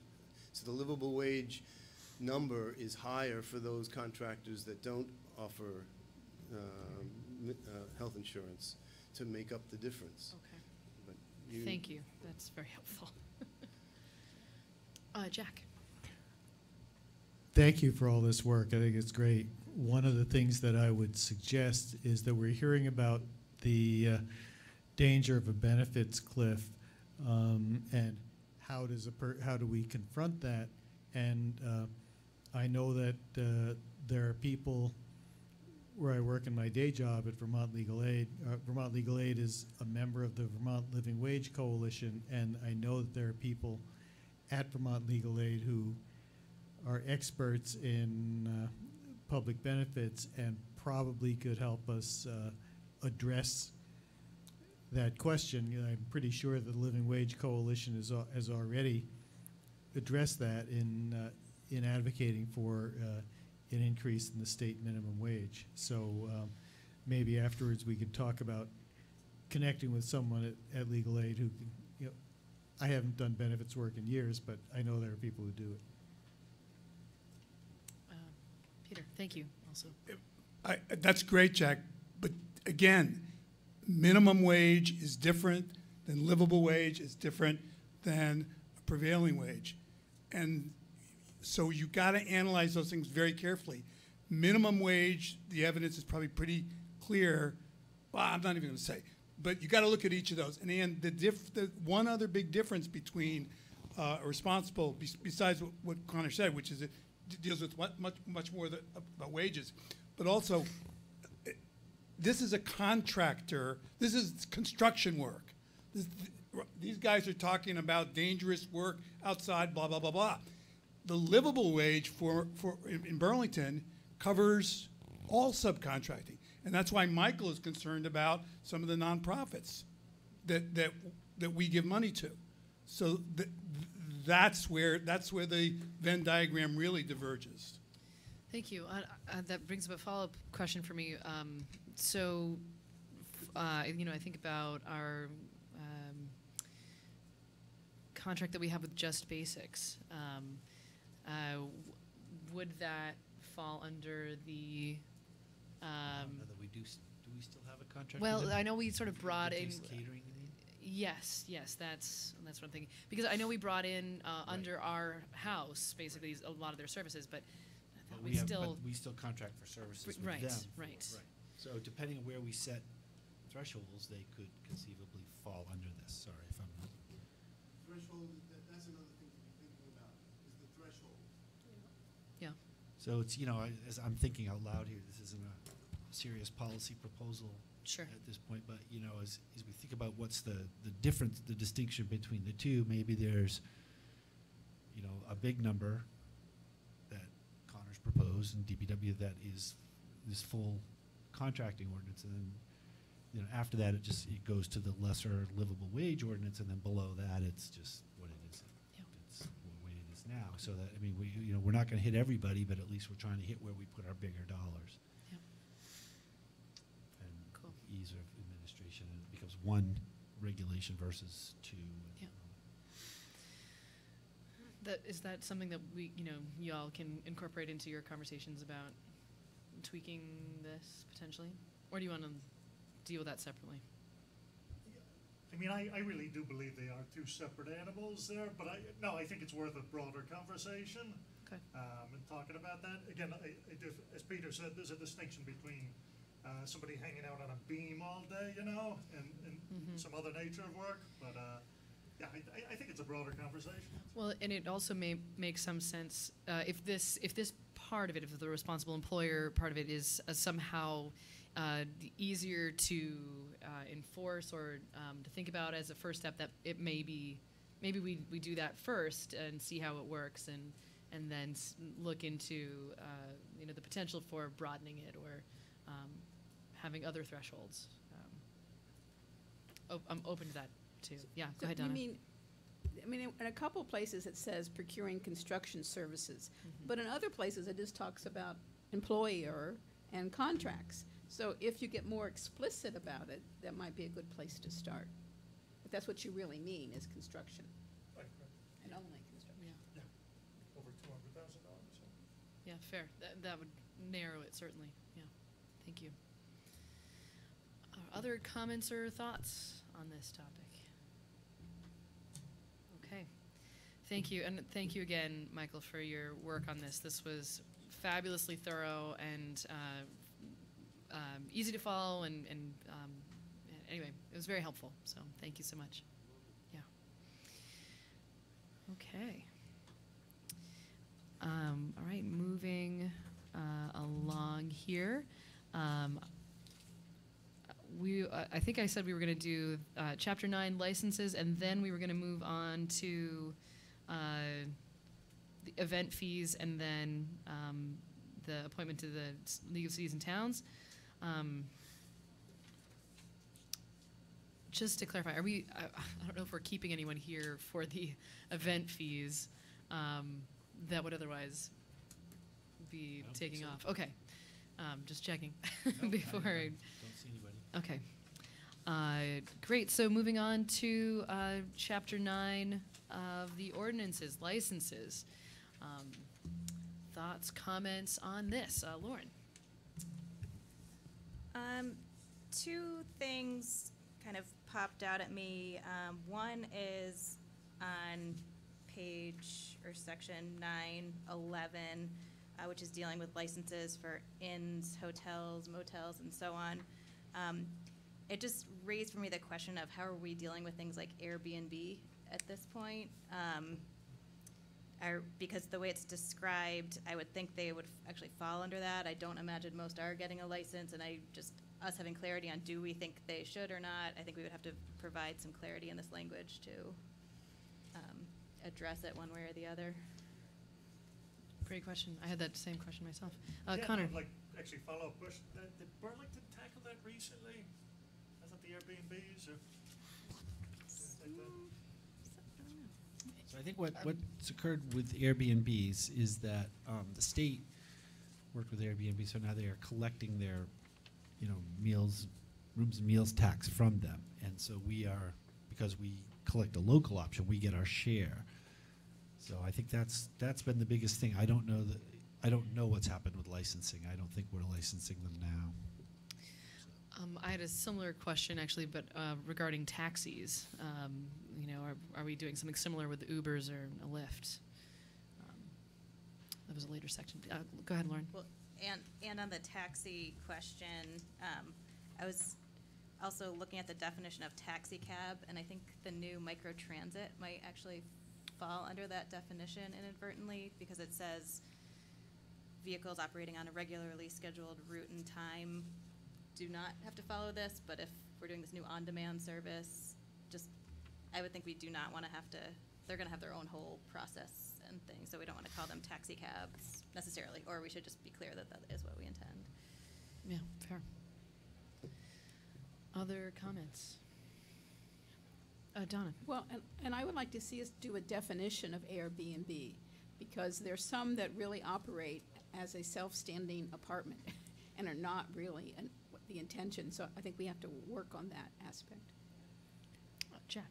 There is some information available. There is a report that was that the state did, and Kevin Casey has discussed that information with the Housing Task Force, and so we can, or might be worth just talking to Kevin to see, well, I think it's possible to even know exactly how many property owners were involved in short-term rentals in Montpelier during the course of a year. And so there's data. I like the idea of licensure. I think that there was a proposal to require registration or licensure at the state level. It was not adopted, but I definitely think it's worth looking at. I agree. I have a whole bunch of questions, unless others have stuff they want to jump into. Okay, as long as we're looking at it, Section 9201 about transient auctioneers. I know this was a definition and it has a later section as well. I was a little bit baffled as to why do we have this section? This feels very archaic. Just like imagining like a traveling auctioneer. I wonder if we need to keep it, and even if somebody did come through who was a traveling auctioneer, do I care? Why should I care? Why should we be licensing that person? Or which is really why did that exist in the first place? I don't know. Probably scam artists, flim-flam artists, those kind of things. Yeah, to make sure it selling was somebody honorable and knew what they were doing. Yeah, selling legitimate. snake oil. Yeah. It feels, what's that? Yeah, yeah, exactly. It seems to me like that's the kind of thing we could potentially take out. Yep, Jack.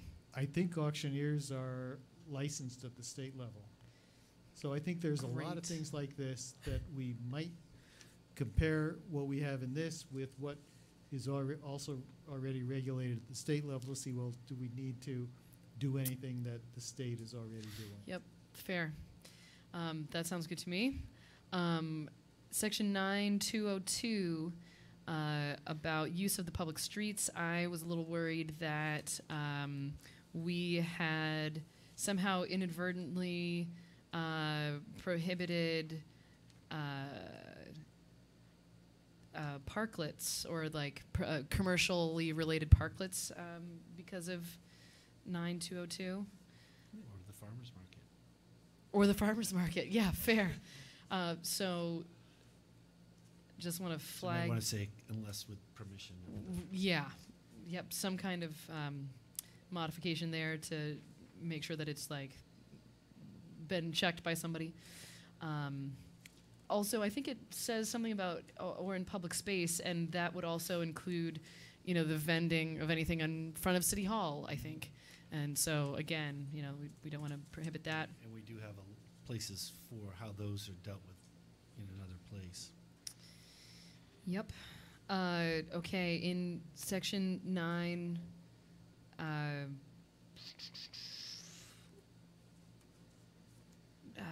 9502, this just seems like just super particular. I mean, I know that we don't have any bowling alleys, or I mean, I guess we do have a shooting gallery. I don't think we have any skating rinks, but even so, gambling at those places, it just seems highly particular.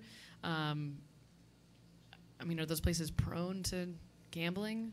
Or like, if we were worried about gambling happening, would we pick these places? I don't know. It just seems kind of random. Well, you may be betting on the outcomes of games. Well, right, but if that's what we're worried about, Right. like, then it shouldn't be happening at the ball field or, you Right. know, anyway, I just wanted to flag that as like confusing and perhaps overly specific. Let's allow gambling. Do we allow? Yeah. Yeah, isn't that already prohibited? Is that not a thing? I don't know. Yeah, go ahead. I was listening to a trial in court many years ago, and the police officer was talking about how you could tell if a pool table had been used for gambling. What? Wow. And the answer is you could tell because the felt would be nicked up, because when they're using it for gambling, what that really means is that they were throwing dice on it, and so you can see the marks from where dice had Wow. fallen on it. Well, right. I mean, in that case, like, if we're really worried about this, would we not include pool tables? I'm not advocating for that. I think what Yeah, go you're ahead. getting at, and I don't want to cut you off on No, go for 'cause it. you're kind of on a roll, but Yeah. I think the whole part of the purpose of this whole exercise is to go through and find what is in our ordinances that doesn't need to be in our ordinances, and there are things like prohibition of gambling that is probably also already covered by state law, and if it's already covered by state law, I would just as soon not bother having it in our ordinances. There's like, and there's a whole lot of other things that, or a number of other things I thought of that also hard to see why we need to be licensing. Bowling alleys, shoe shine operations, movie theaters. I'm not sure what public health or safety or other benefit the people of Montpelier derive by having those licensed and regulated at the city level. Agreed. So I didn't come in with a lot of more deletions, but I think it's worth considering doing that. Yeah. You're in the pocket of the blacksmith lobby, aren't you? Well, the one blacksmith I know doesn't have his smithy here in the city of Montpelier. Oh. Good. Did you open the public hearing? I don't think I did. For this? Yeah. Thank you. I don't think I did. I'm going to officially open the public hearing on Chapter 9. Sorry, thank you. You're so good. There are a couple of what I think might be typos, so I'm going to just email somebody about that. There were a couple places where we're listing the costs of, I think it was either the licenses or the fees, and wondered why those were still in there. I think we had taken out most of those, so just thinking about consistency. Ooh, I was going to sneeze, but apparently not.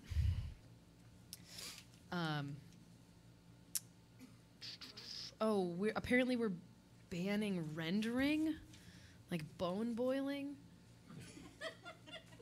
That was, I mean, the only context I have for that is like the 1800s or like things I've seen in movies. What's that? I feel really strongly That needs to stay. Yeah, definitely. Maybe that was a huge problem at one point. I feel like we could take that out. I'm just gonna put that out there. And I think my only other. Bone broth is a thing now, right? What's that? Bone broth is a thing. Bone broth is a thing. It's fine. Yeah, I also had a comment about the shoe shining thing. I just wrote in capital letters the question why in my notes. Why are we doing that? And that's okay. And that is it for me. Thank you. Sorry. Lots of detail there. Other thoughts? Lauren. Meeting without me bringing up something about toxic chemicals. Awesome.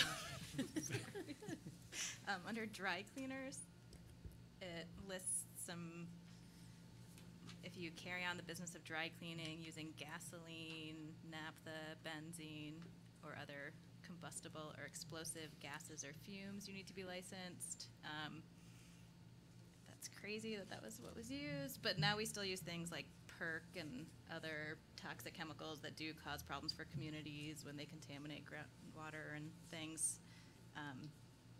So maybe we want to add in just a phrase about or other harmful chemicals. Like this seems to limit to explosives or combustibles. Maybe we could just add in the word toxic or something. I mean, we'd have to probably define that, but yeah. Yeah, I think we could come up with a phrase that. If we're gonna keep some licenses for stuff like this. Well, I remember having this conversation, years ago when we were talking about what kinds of things might we want to keep licenses for, and dry cleaners definitely came up, and I think gas stations also came up, and in part it was because if there was a problem, sure, maybe the state is keeping track of that, but from the city's perspective, would we have any city level repercussions or ways to hold people accountable as well? And for those two things, I could imagine we might want those kinds of industries to be licensed. For the dry cleaners, it was more a record that they were in that location in terms of what might happen in the future. But certainly, I'm wondering if for the use of the specific chemicals, if there is a state regulation. I put a note to check that's on what that. I was going to ask. Yeah. I don't know, but I would assume today's day and age there is. And the dry cleaners that we have here in Montpelier are just, take them off site. We don't actually have dry cleaning in Right. Montpelier. It's just pick up and drop off. So.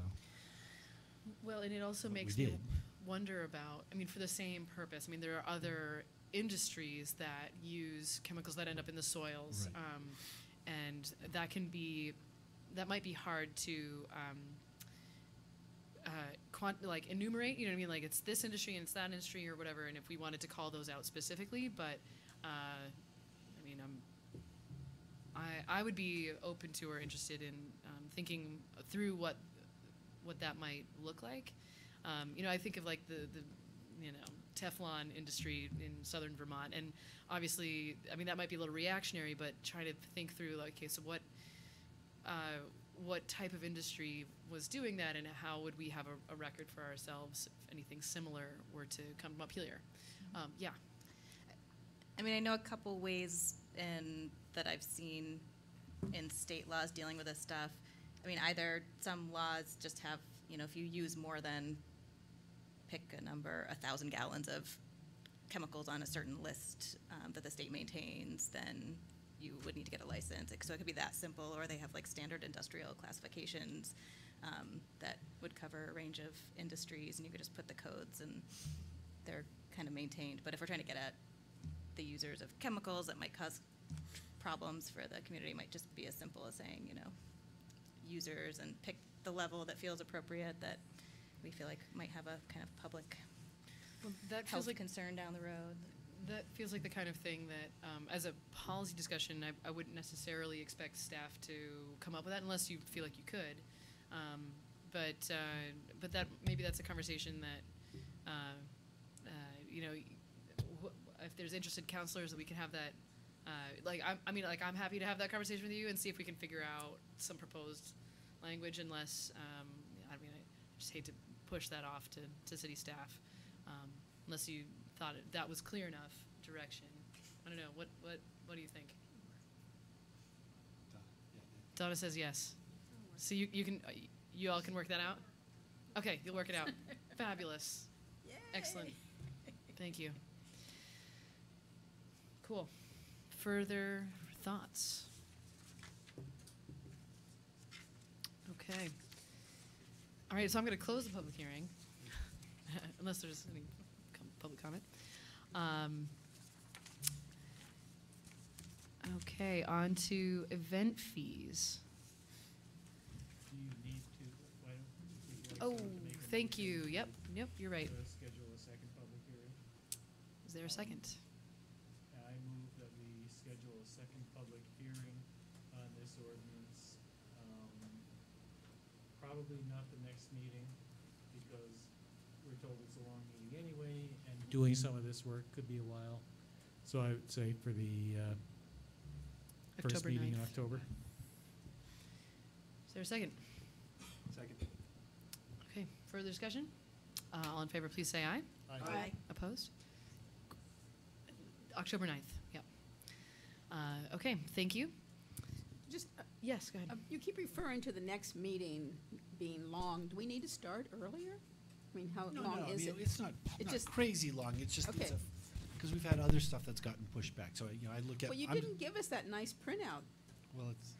See, every time I print it out, you show up with one, so I didn't print it out to have for a reference I'm- tonight. she- Wet Oh, noodle. that's okay. No, it's my fault. Speaking of which, could we actually get the board going again, if it's doable? Yeah, save the paper. I prefer the board, but that's But just it- so we can have but- a. And it is also in your weekly memo every Friday. It's Right. The No, meeting I- schedule, so people Yes. can see Yes. what's going on. Yeah. I like the board.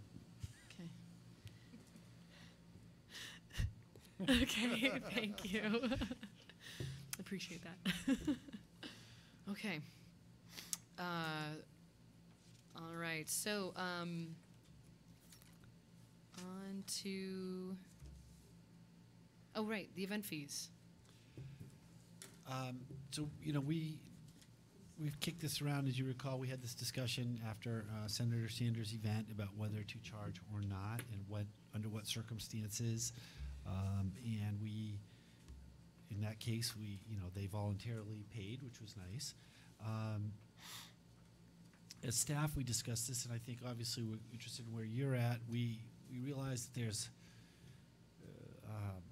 there's a few distinctions. One is when the city itself, or through Montpelier Alive, throws an event, like July 3rd or something, it seems kind of strange that we would pay ourselves for an event that we're doing, so those ought to be exempted. We talked a little bit about political events like Senator Sanders, and I think, presidential campaign kind of thing was clear. We don't really get big state campaigns, rallies. I mean, maybe a gubernatorial, maybe.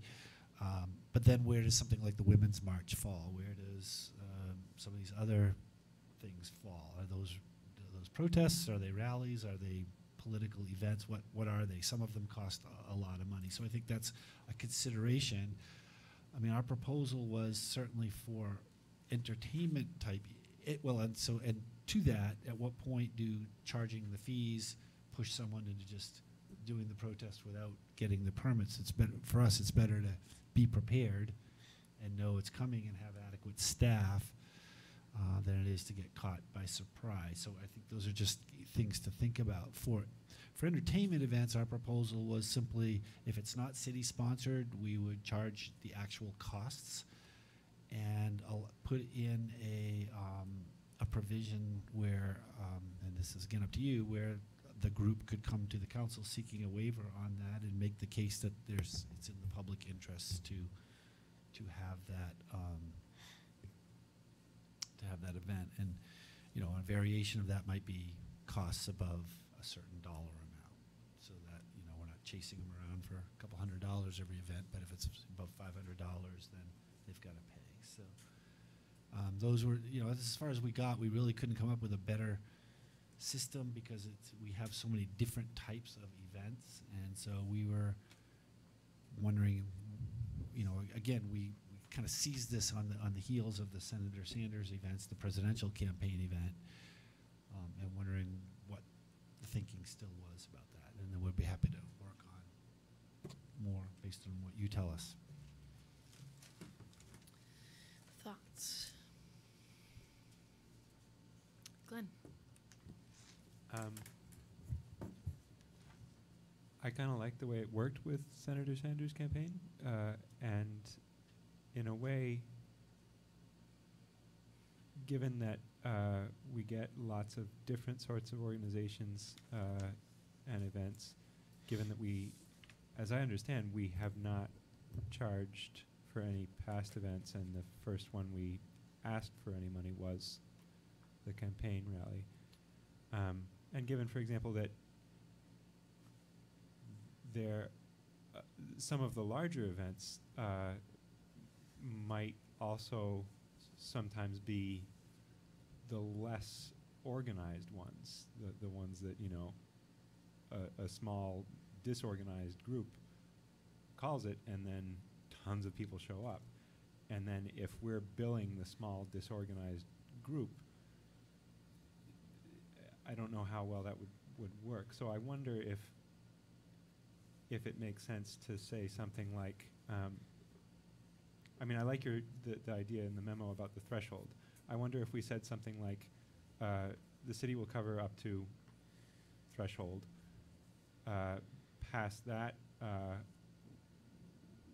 because it does cost us money, we will send an accounting of what it cost and request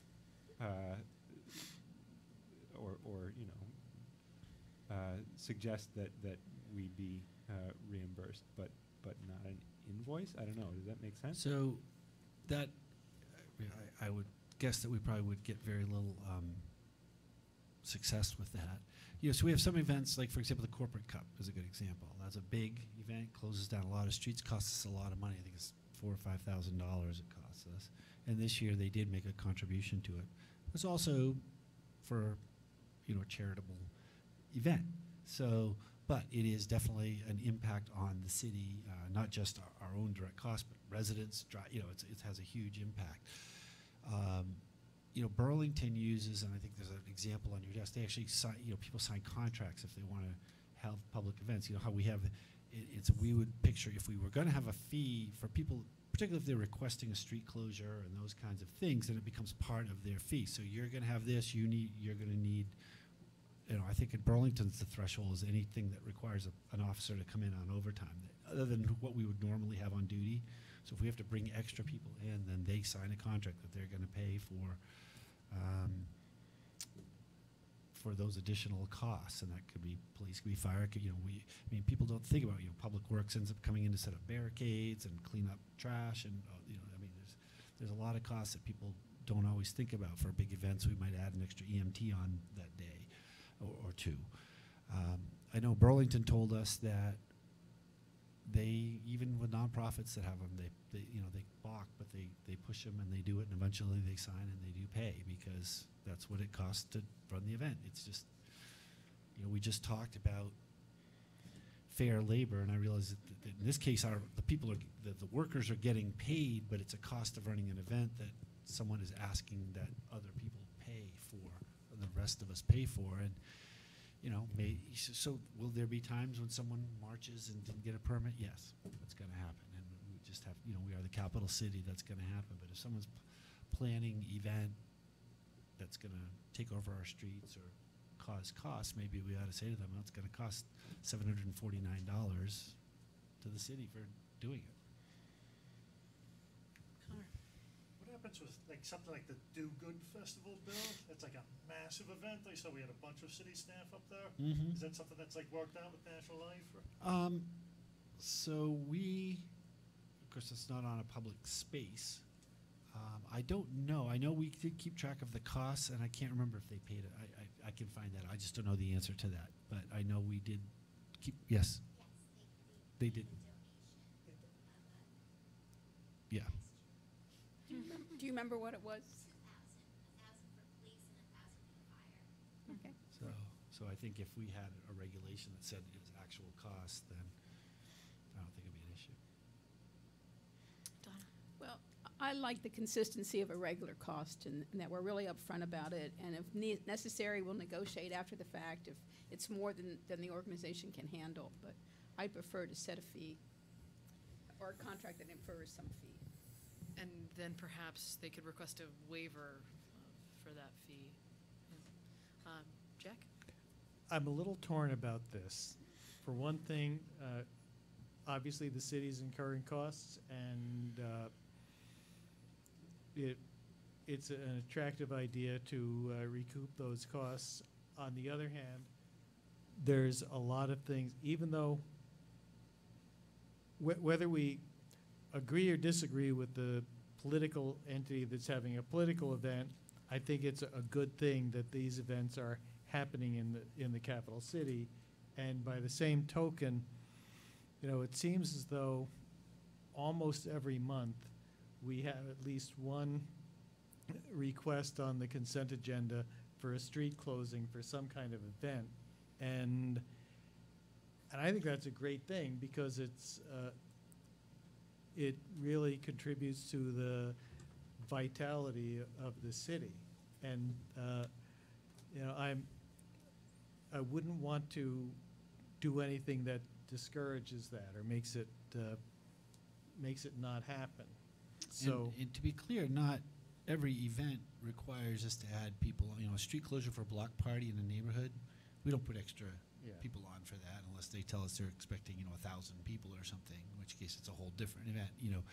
Many the walks for causes, we give permits for those, but there's no extra cost to deliver that service. I mean, even if someone's doing a quick march up the street and we help them up State Street, we usually don't put extra people on. It's I think the idea is the ones where you have to call people in, and it's as you heard Captain Martell describe a couple of meetings ago, it's just hard enough to get the people, much less then deal with the costs and all of that. So I mean, it's really your decision. I think it comes up each year at budget time too, when we look at our costs and we say, well, this is one of those things that we're paying for, and it's perfectly appropriate for the city council to say these are things that we welcome in our community. We understand it's the cost of being the capital city, and we'll bear those. But we should do that wide open, and we did make the decision to ask, at least in that presidential campaign, for the payment of our costs, and we received them voluntarily. And you asked that this come back, so this is a sticky issue. That's why the staff we thought we'd be able to come back. Oh, here's our recommendation, and it's hard. So I don't know. Stephen, did you have a comment or question? Just a quick question on the parking charge for the Sanders event. I believe it was on a Saturday, so I wondered why there's a charge for parking. $274. I'd have to go. I don't know, unless they did they may have done staging the day before. Okay. So they shut off a meter probably. Yeah, Okay. they probably did Thank set you. up the day before, Okay. I would imagine. The other question I had that, given that this is the state capital, where a lot of people come to speak, whether there isn't, even a sort of a constitutional question about, the right of assembly, first of all, and secondly, the right of free speech, and whether, you should be charging, So again, I don't think there's any, so we did think about that, and I don't think, we're not charging anyone to speak, and we're not preventing anyone from having their event.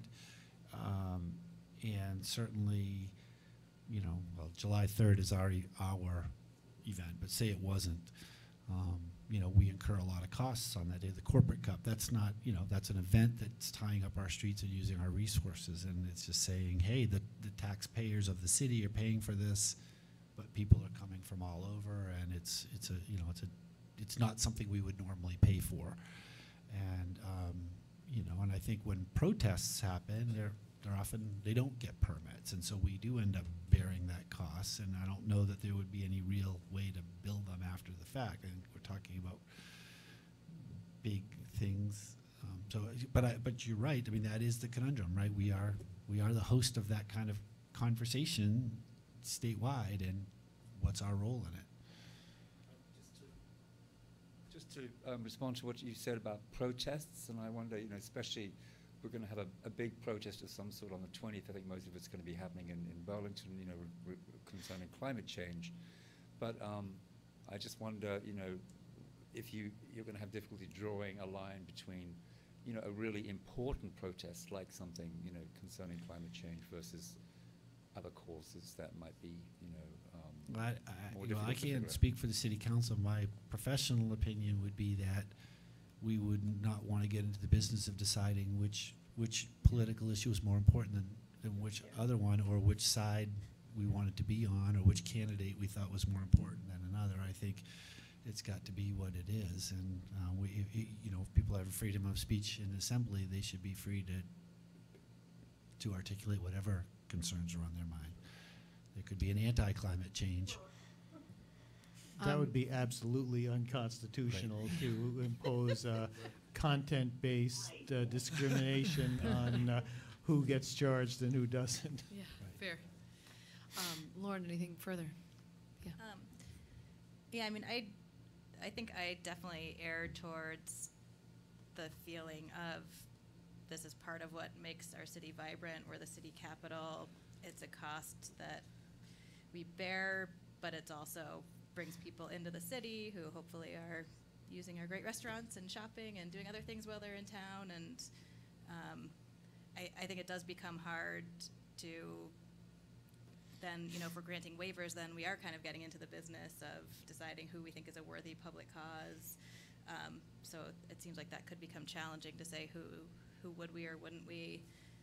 Even the case with Senator Sanders, I was thinking about that after we made that decision, and I was imagining that some other presidential candidates would not have voluntarily paid, and so then are we penalizing good actors and bad actors are getting away with it for free? So I was kind of feeling like that wasn't a great great approach potentially. So I kind of erred more towards I think maybe keeping track and I keep thinking about it, but I'd rather keep it as part of what we do as the city of Montpelier is where I'm leaning.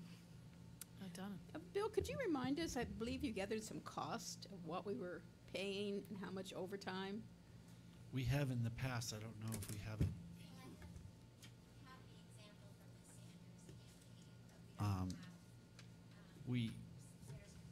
We have tracked it, and we can get it for you. We have Right. done it in the past, and for a while we were, in the weekly memo, whenever there was an event, we would put Well, in it was a what the couple actual councils cost. ago that were really Right. concerned about all the overtime, and we got looking at all these Mhm. gatherings. So I'd rather not ask after the fact. I'd rather have it just plain and simple.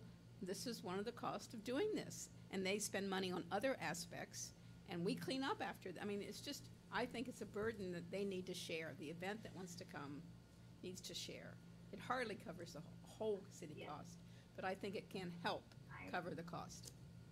Go ahead, Ashley. Did you have something to add? I would just second what Donna federal presidential candidates, they have campaign funds, and I think it's perfectly reasonable for them to pay their fair share. If we have to bring in additional, like, public safety folk and DPW folk and emergency, personnel, for a specific event, I guess, it's not a cause issue. It's more, this is a candidate who's using our resources and basically requiring that resources be utilized for an event that size. And that's just part, they pay these fees all over the place. So and if you're running for president, while, I appreciate that it shouldn't cost what it costs, the fact remains that if the candidates themselves don't pay for it, or, the organization that demands that we respond doesn't pay for it, that means that our residents are going to be seeing that, and then we're going to be faced with, another budget season where the question, has been and will be once again at some point, what are we going to have to cut? Yeah, thank you. Connor and then Stephen. Yeah, just the more I think about this, like, it seems almost impossible to define some of this stuff. So if it's a political event, is it a candidate?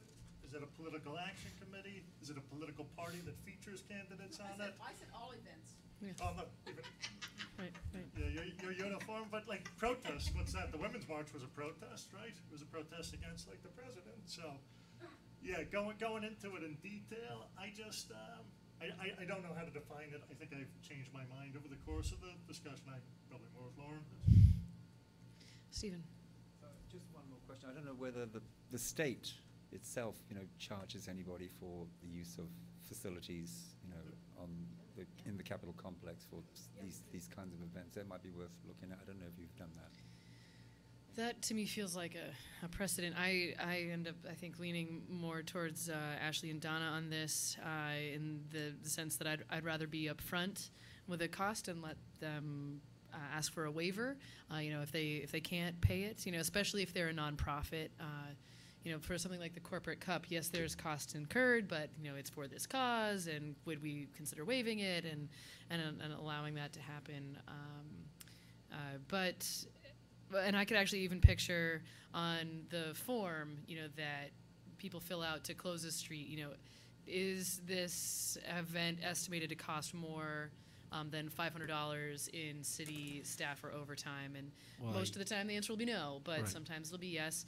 And I think if we had more events that were, like the example that's given in this, the document that we received is for the Discover Jazz Festival. If we had more entertainment-related events like Do Good Fest or whatever, it might be clearer that, like, no, this is a company that's making a profit, or this is this is not necessarily. Clearly, political events are much more tied to issues of speech. But they're also sometimes fundraising. Sure, yep. So it's anyway. If we were somehow, I feel like if we weren't talking about political issues, then it would somehow be clearer. Anyway, so and I agree with Connor in that it's tough to differentiate or define what the content is. So anyway, but that's where I'm at, and I'm happy to be, outvoted or whatever. So it's all good. But yeah. I'm really glad we're having this conversation. It's kind of fun, I think. I think the way I'm seeing it is we can choose what kind of host we want to be. We can't necessarily choose our guests. We are the capital city, and people come here, and they will. And honestly, to me, the more I think about it, the more I think of it in kind of in terms of a potluck. That when someone comes to your house, you ask them to bring enough to feed the party. But if they come and, they don't have that food or drink or whatever, it's not like you kick them out. You're still hosting. So to me, You may not invite them again. you might not invite them again. But We don't get it, we don't get to do the invitations. we don't get to do the invitations. The analogy doesn't hold all the way through. Just so you're. Yeah, no, I agree. Thank you. But I think, I guess I continue to feel that since so far, 100% of our requested donations to reimburse have been fulfilled, that feels like a good model so far. And one. But I think we could, as the mayor said, on the application for a street closure, say, if your event is going to bring more than X number of people, we think we're going to have to pay some overtime. In that case, we're going to be asking you to cover that. And so they know that we're going to be asking them. But again, it's not a requirement, and it's not something that where we are picking groups that we waive the requirement for or charge, because I am a little uncomfortable with that, as Lauren pointed out. I think it's better to figure out what kind of host we want to be, and then let the guests behave as they might. I guess. Go ahead, Ashley. When I just want to sort of follow up, if that's cool. Oh, yeah, go ahead. I guess if the council is seriously considering like the let's just ask and keep hoping they pay, I mean, my goodness, I hope President Trump didn't hear that, because we know that he like has never paid any of his bills ever, and so I guess like having a policy like that like puts all of us at a disadvantage when the degree of altruism that we are willing to assume in political candidates isn't followed through on, and then the burden of that is borne by all of us. And I just, if the council leaning more towards like a let's just keep asking policy, I'm not super interested in spending any of my time on that, because that's not an effective, like that's to me that's not an effective use of a policy decision. But if that's to where everyone else is at, I totally respect that, and I'm not interested in spending any time on that. Let's just keep doing what we're doing until somebody says no, and then we'll revisit it. That just doesn't seem effective. So I think, unless there's more comments, I think the question is there an appetite to develop a more formal policy? Jack. Just observing the conversation, I think that it's close enough. We don't know for sure if we had a vote what would happen tonight. Would happen, but I think there's enough interest to make it make me think it's worthwhile to go further, have a draft policy, have an actual hearing where we're inviting people to come and talk about it once we have a draft policy, and at least continue the discussion. So if that's the case, and again, I really don't, I understand all the issues. I guess there's certain categories of events. So so I'm just going to ask you questions. You can nod, because these are kind of the policy questions that are going to remind. So city-sponsored events would be exempt. Yes. Okay, there's one. See, Yep. we all agree. Yep. All right. Entertainment type events, to the point that I guess Glenn was saying, what I would envision is we would actually, when we fill out, or street closures or event permits, the police, fire, and public works have to sign off on these anyway. I think they would just put, we'll need extra officers, estimated cost X, and then the person can see in advance what the potential cost is going to be. It doesn't, they're not caught with a bill after the fact, and then they can decide if they want to alter their event or that kind of thing. So that's an administrative matter, but might help. So street closures, entertainment, those types of events, they would be consider those for fee. Okay. Can campaign events, for a candidate for any office, I guess. I'm not going to say just president. Could be governor. It could be, I mean, who knows? Could be mayor. Could close down the streets and charge. Charger. That's right. That's, Closing down the so streets of the whole campaign city. events for candidates. Yes. Yes. And then, I don't know what the right word is, events for causes or marches, those kinds of things. That's one I have more pause about because they are so hard to, they can be so spontaneous, and we do want them to register with us. Sure, and some of them, right, and I'm not arguing, I'm just reminding, and some, like the Women's March, were extremely well planned in advance with date and publicity, and, you know, there was no question it was going to cost us a bunch of money, but who would you bill? That's- Right. Well, the corporate cup has been mentioned a couple times, and it seems to me that's a very well sponsored, and businesses get a lot of publicity out of it, but the city doesn't get publicity out of what we've given, and so I feel it's fair to put our tin cup out there and say we feel that you should help us support. And they did provide some funds last year, Yep. just again voluntarily, but I think, Yep.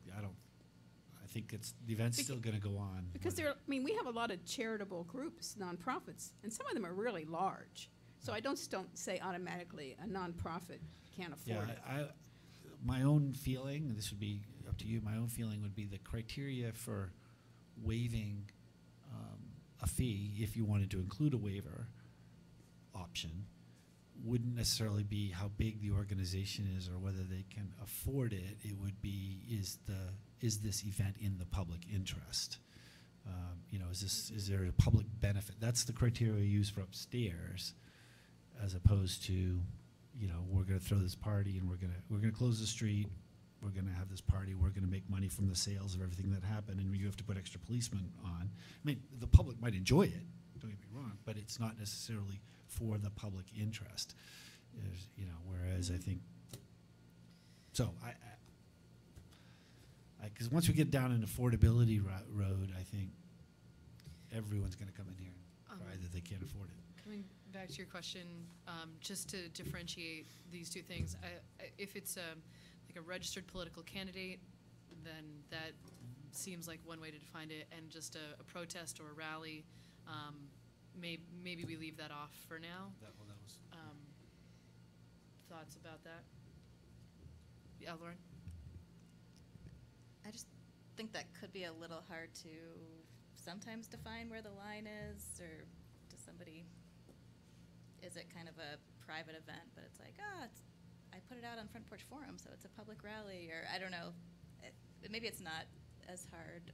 I'm trying to think. I mean, one thing just to flag on that front, like I've been involved in a lot of events and rallies, and often there's like 30 sponsoring organizations. So to Bill's point, like who do you bill and who's the bottom line? Like, and often it's pretty amorphous and things are changing and people are jumping in and throwing their name on stuff who might not realize there's any fiscal responsibility around it. So I do think for those kinds of events, it would be, I'm saying both sides of it. I think it's like, but I think it could be hard to figure out, like, who do we even hold accountable? Like, somebody presumably might put the application in, and then they alone are on the hook for these expenses, and they would have to figure that out. But I'm just going back to, like, not wanting to discourage this kind of civic engagement, and I just fear that if you're like, well, I might, as an organization, be the one, am I willing to put my name in when it might be a huge expense because like 30 other groups sign on, and all of a sudden it becomes this much bigger thing I didn't plan on, and I have to hold the bag for that, like as a small nonprofit or something. So. But I guess like if you're a political candidate running for like president, I feel like you should probably be able to hire someone who can at least read the rules. But you know, and to me, like I don't think that I have any interest in like pouring into the, you know, this is a nonprofit unless they ask for a waiver. But to me, like I even think that, I'm not sure, I haven't taken a look if there have been any revisions to the Vermont campaign finance laws, but I'm pretty sure that the way that our laws are written is that like if any organization or something or entity has to expend funds on something related to a political like candidate event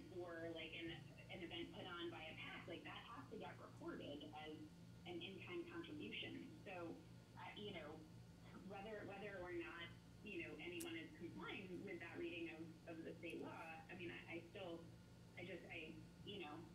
don't think there need to be like burdensome things to put together, like a rally, for example, around a cause or something. But if you're talking about Bernie Sanders or Donald Trump or, Elizabeth Warren or whomever it may be who's running for, president, or frankly even congressional races, I mean, they have dollars So- and there are campaign funds to pay for these kinds of things. And, like, rent is already out of control. And again, like, yes, I want to be, part of the political process, and I think we are the political hotbed of Vermont, but I also want to be mindful that, we can't expect residents to shoulder that entire burden, because, we want to support political candidates. Yes, that's great. We want to support political candidates, but we want to put food on our table too. So Ashley, I don't know whether you weren't able to hear properly, but I think the council said for political candidate campaigns, they would impose the fees. What we were debating was the extra rallies, protests, not directly associated with a specific political candidate.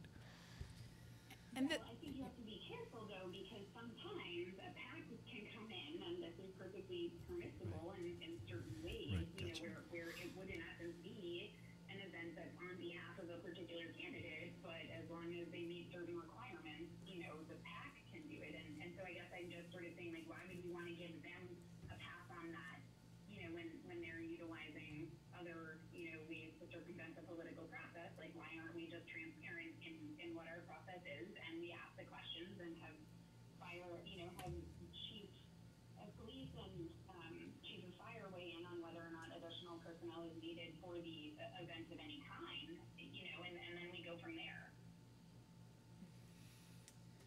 Jacqueline Connor?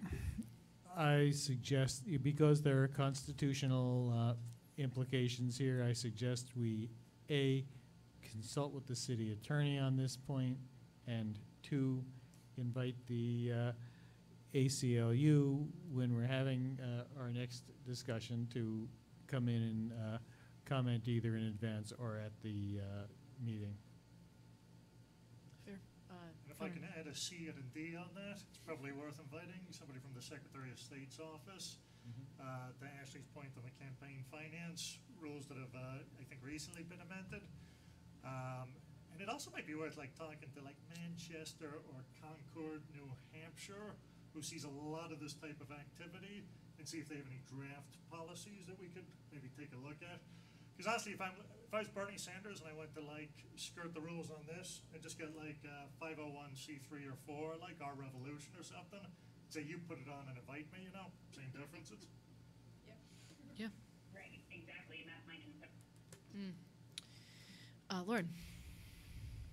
And this is where, I just keep coming back to the squishiness. So, so there's this climate rally in a couple weeks. So, David Zuckerman speaking, he's always running for something. What is that a campaign event for him? I don't think it's always as clear cut. There's the rally that Bernie organized is one thing, but that was clearly. But then there's a lot of events that are I think to your point, Ashley, could it be a way of skirting it? So I think Donna's point of clarity and consistency, if we are going to go down this road, even if I don't support it, I think consistency would be a really good approach without trying to come up with squishy Bill's categories. going to draft a form that's going to You're make gonna this nail all it, Bill. consistent You're and gonna clear. nail it. Staff help. Do you want to, yeah. When I emailed with the folks in Burlington, they were saying we cover it all. If you're having an event that, you're having a ton of people, a certain amount of people, then you're going to need, extra security, making sure people are safe.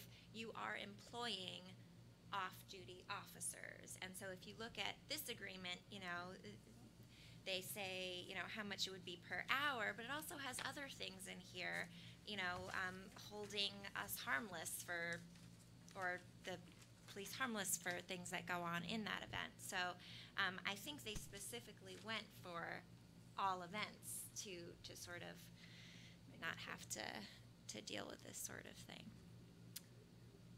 That's all I have to say. Thank you. Glenn? Yeah, I think if we're going to charge, then we should just charge everyone. Honestly, I don't. That is, everyone past a certain threshold of people, maybe. Yeah, and anyone who applies for a street closure, I mean, you can't, protests are protests, they're going to happen, but if you are seeking out our streets to close, that, that's a service. But there is a difference, and I don't mean to contradict you, but there is like a little side street for a neighborhood block party. Yeah, I mean, someone has to put the barricades out, and usually what happens is DPW drops them off on Friday afternoon, picks them up on Monday morning, and then the people themselves put them out at the time they've agreed to, and that's not really any extra cost to us, and it's a nice thing. I think the issue is if there is an event that is going to cause a direct cost, then we put that on the form. There could be a street closure on XYZ street, and we just say no cost involved. Right. But if it's Main State and it's going to be a closure and it's going to be public safety people and directing traffic and barricades and trash, then there's cost. And maybe it's just for police and not public works, the thing that's going to cost the most. Or maybe we just come up with a flat public works fee and say, if you have, no, but I mean, just, then instead of having to worry, it's barricade package, it's $100 or something. They charge interest. Yeah, I saw that. They charge interest. Okay, thank you. So, do we need a motion? Oh, sorry, go ahead. No, I wasn't going to make a motion, but I was hoping when Bill comes back with his drafts, with Jamie's drafts, that you would also bring us the data on how much money we end up spending in the past. So I know at one point you told us, I just can't remember. We usually dig that up for budget time. Yes. Do we need a motion regarding this, or do you feel like you have clear enough direction at this point? I guess the only question is, do you care when you get it back? Weather's getting colder. I would love to be talking about this again sometime before the end of the year. Okay. Does that seem Fair reasonable? enough. Yep. Okay. Maybe in conjunction with the budget. Yeah. Fair. Then you'll all be for it. Numbers. Yeah, exactly.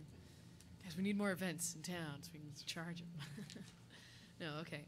All right, thank you. All right, and an appointment to the Vermont League of Cities and Towns. I know there was. Jack, you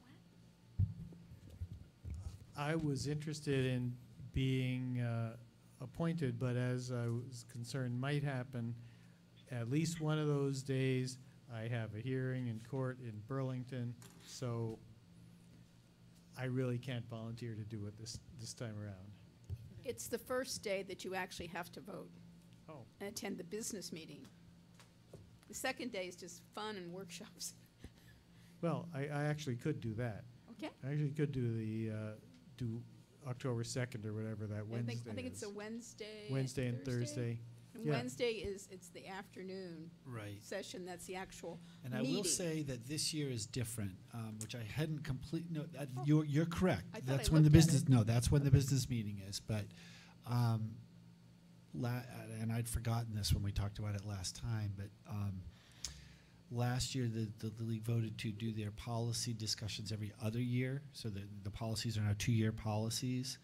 So there is some business to take care of this year, but it's not the full debate about municipal policy. So I had pitched it as that, and it's not. So just didn't want to disappoint anybody. I'm less interested then.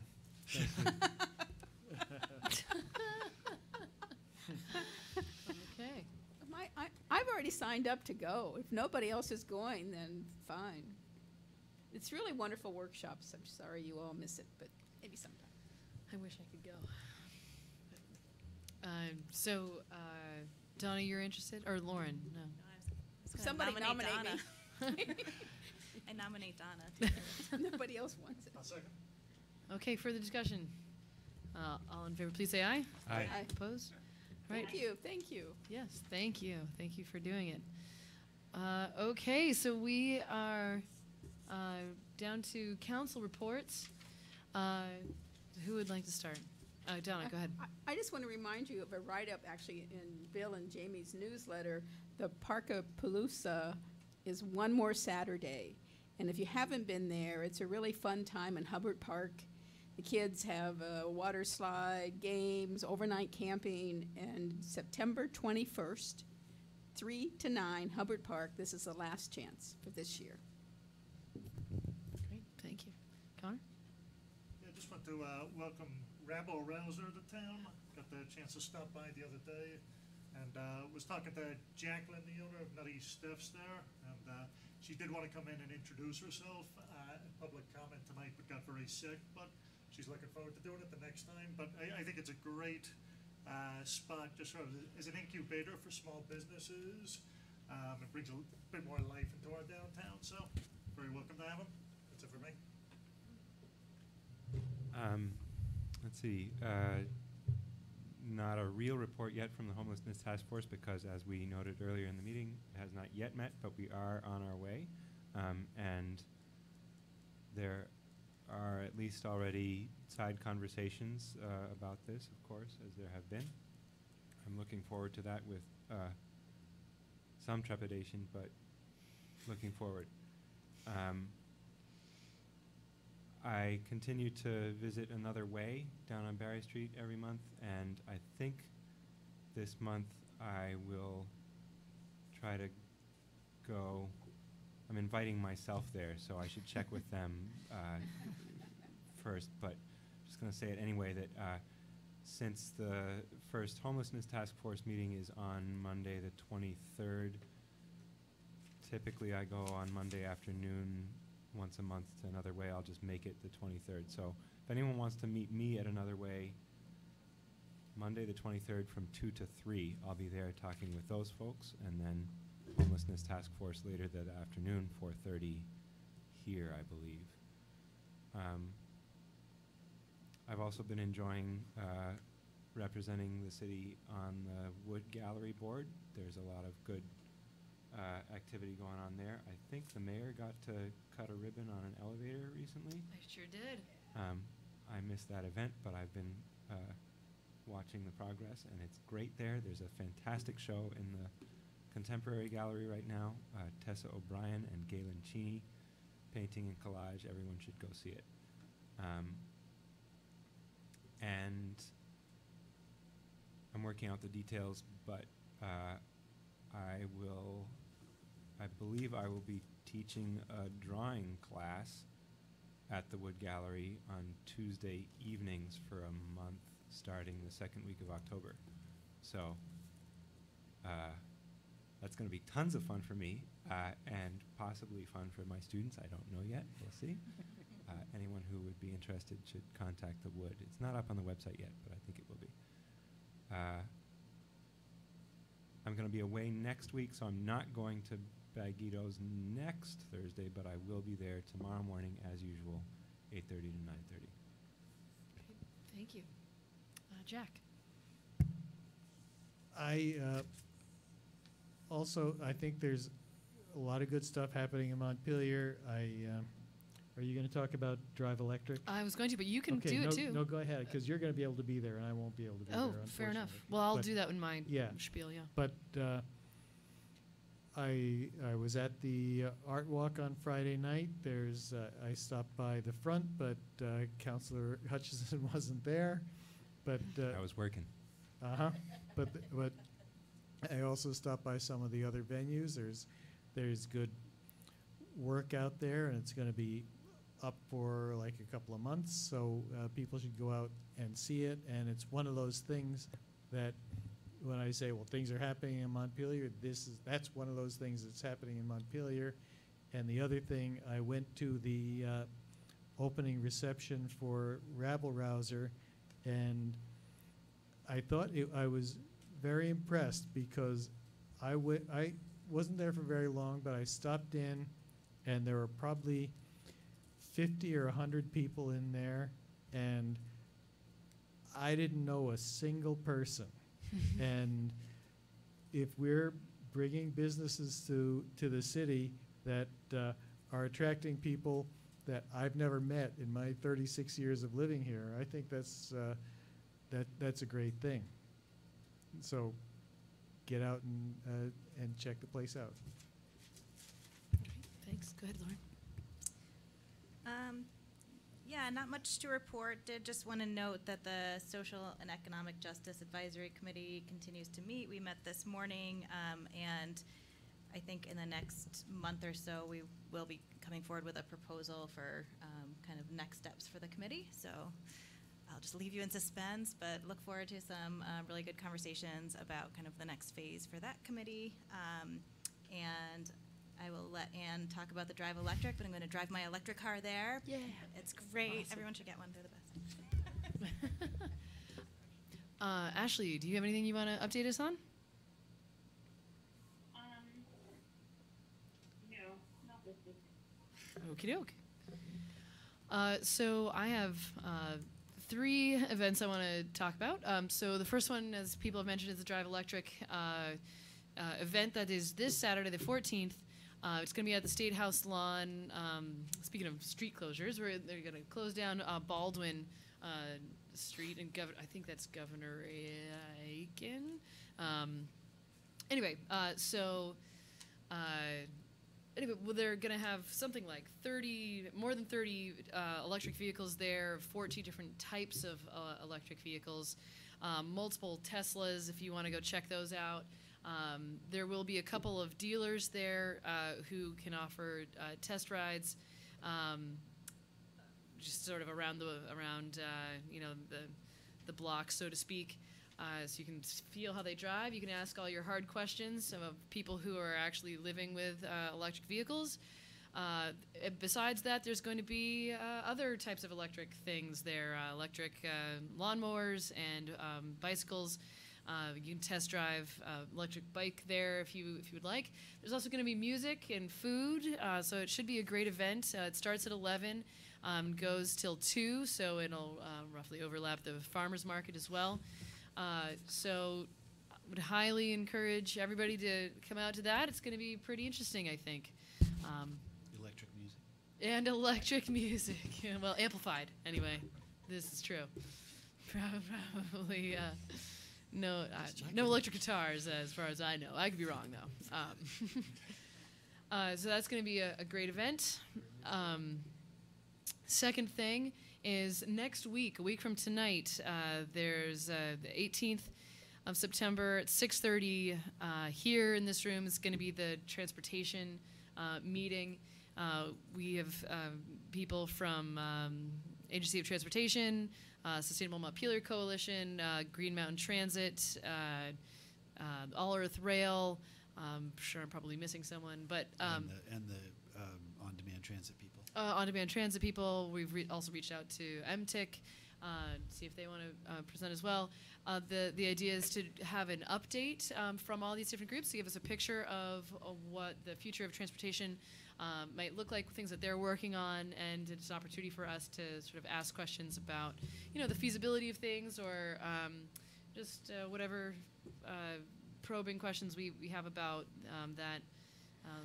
the future of transportation in Montpelier. So that's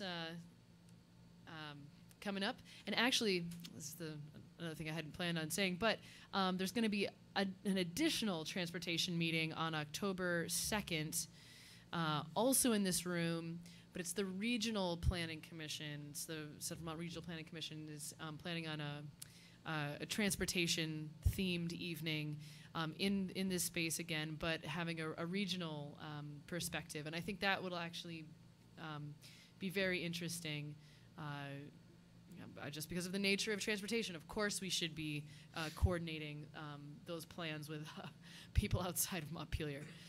So just wanted to put in a plug for that. And then that I have on my calendar for 6 o'clock here in this room.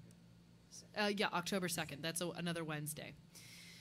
Okay, and a fourth event is September 24th. That's a Tuesday, day before our next council meeting.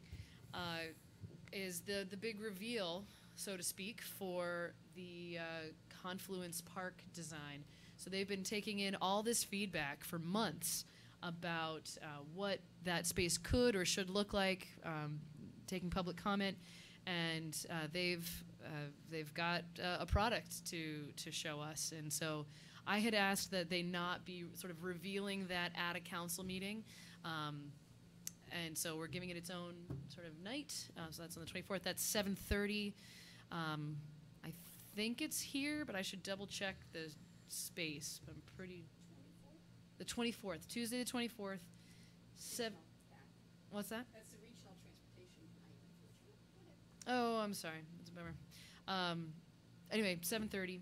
I think it's. I'm sure it's going to be somewhere in this building. It's probably in this room. In any case, just wanted to put that on people's radars as well. Okay, that's it for me. Crystal. I'll just remind people that Do you want to talk to your mic?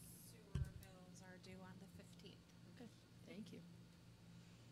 I don't have much except to say that we are very, very close on assistant manager in DBW, just working out a few details. Hope to have an announcement soon.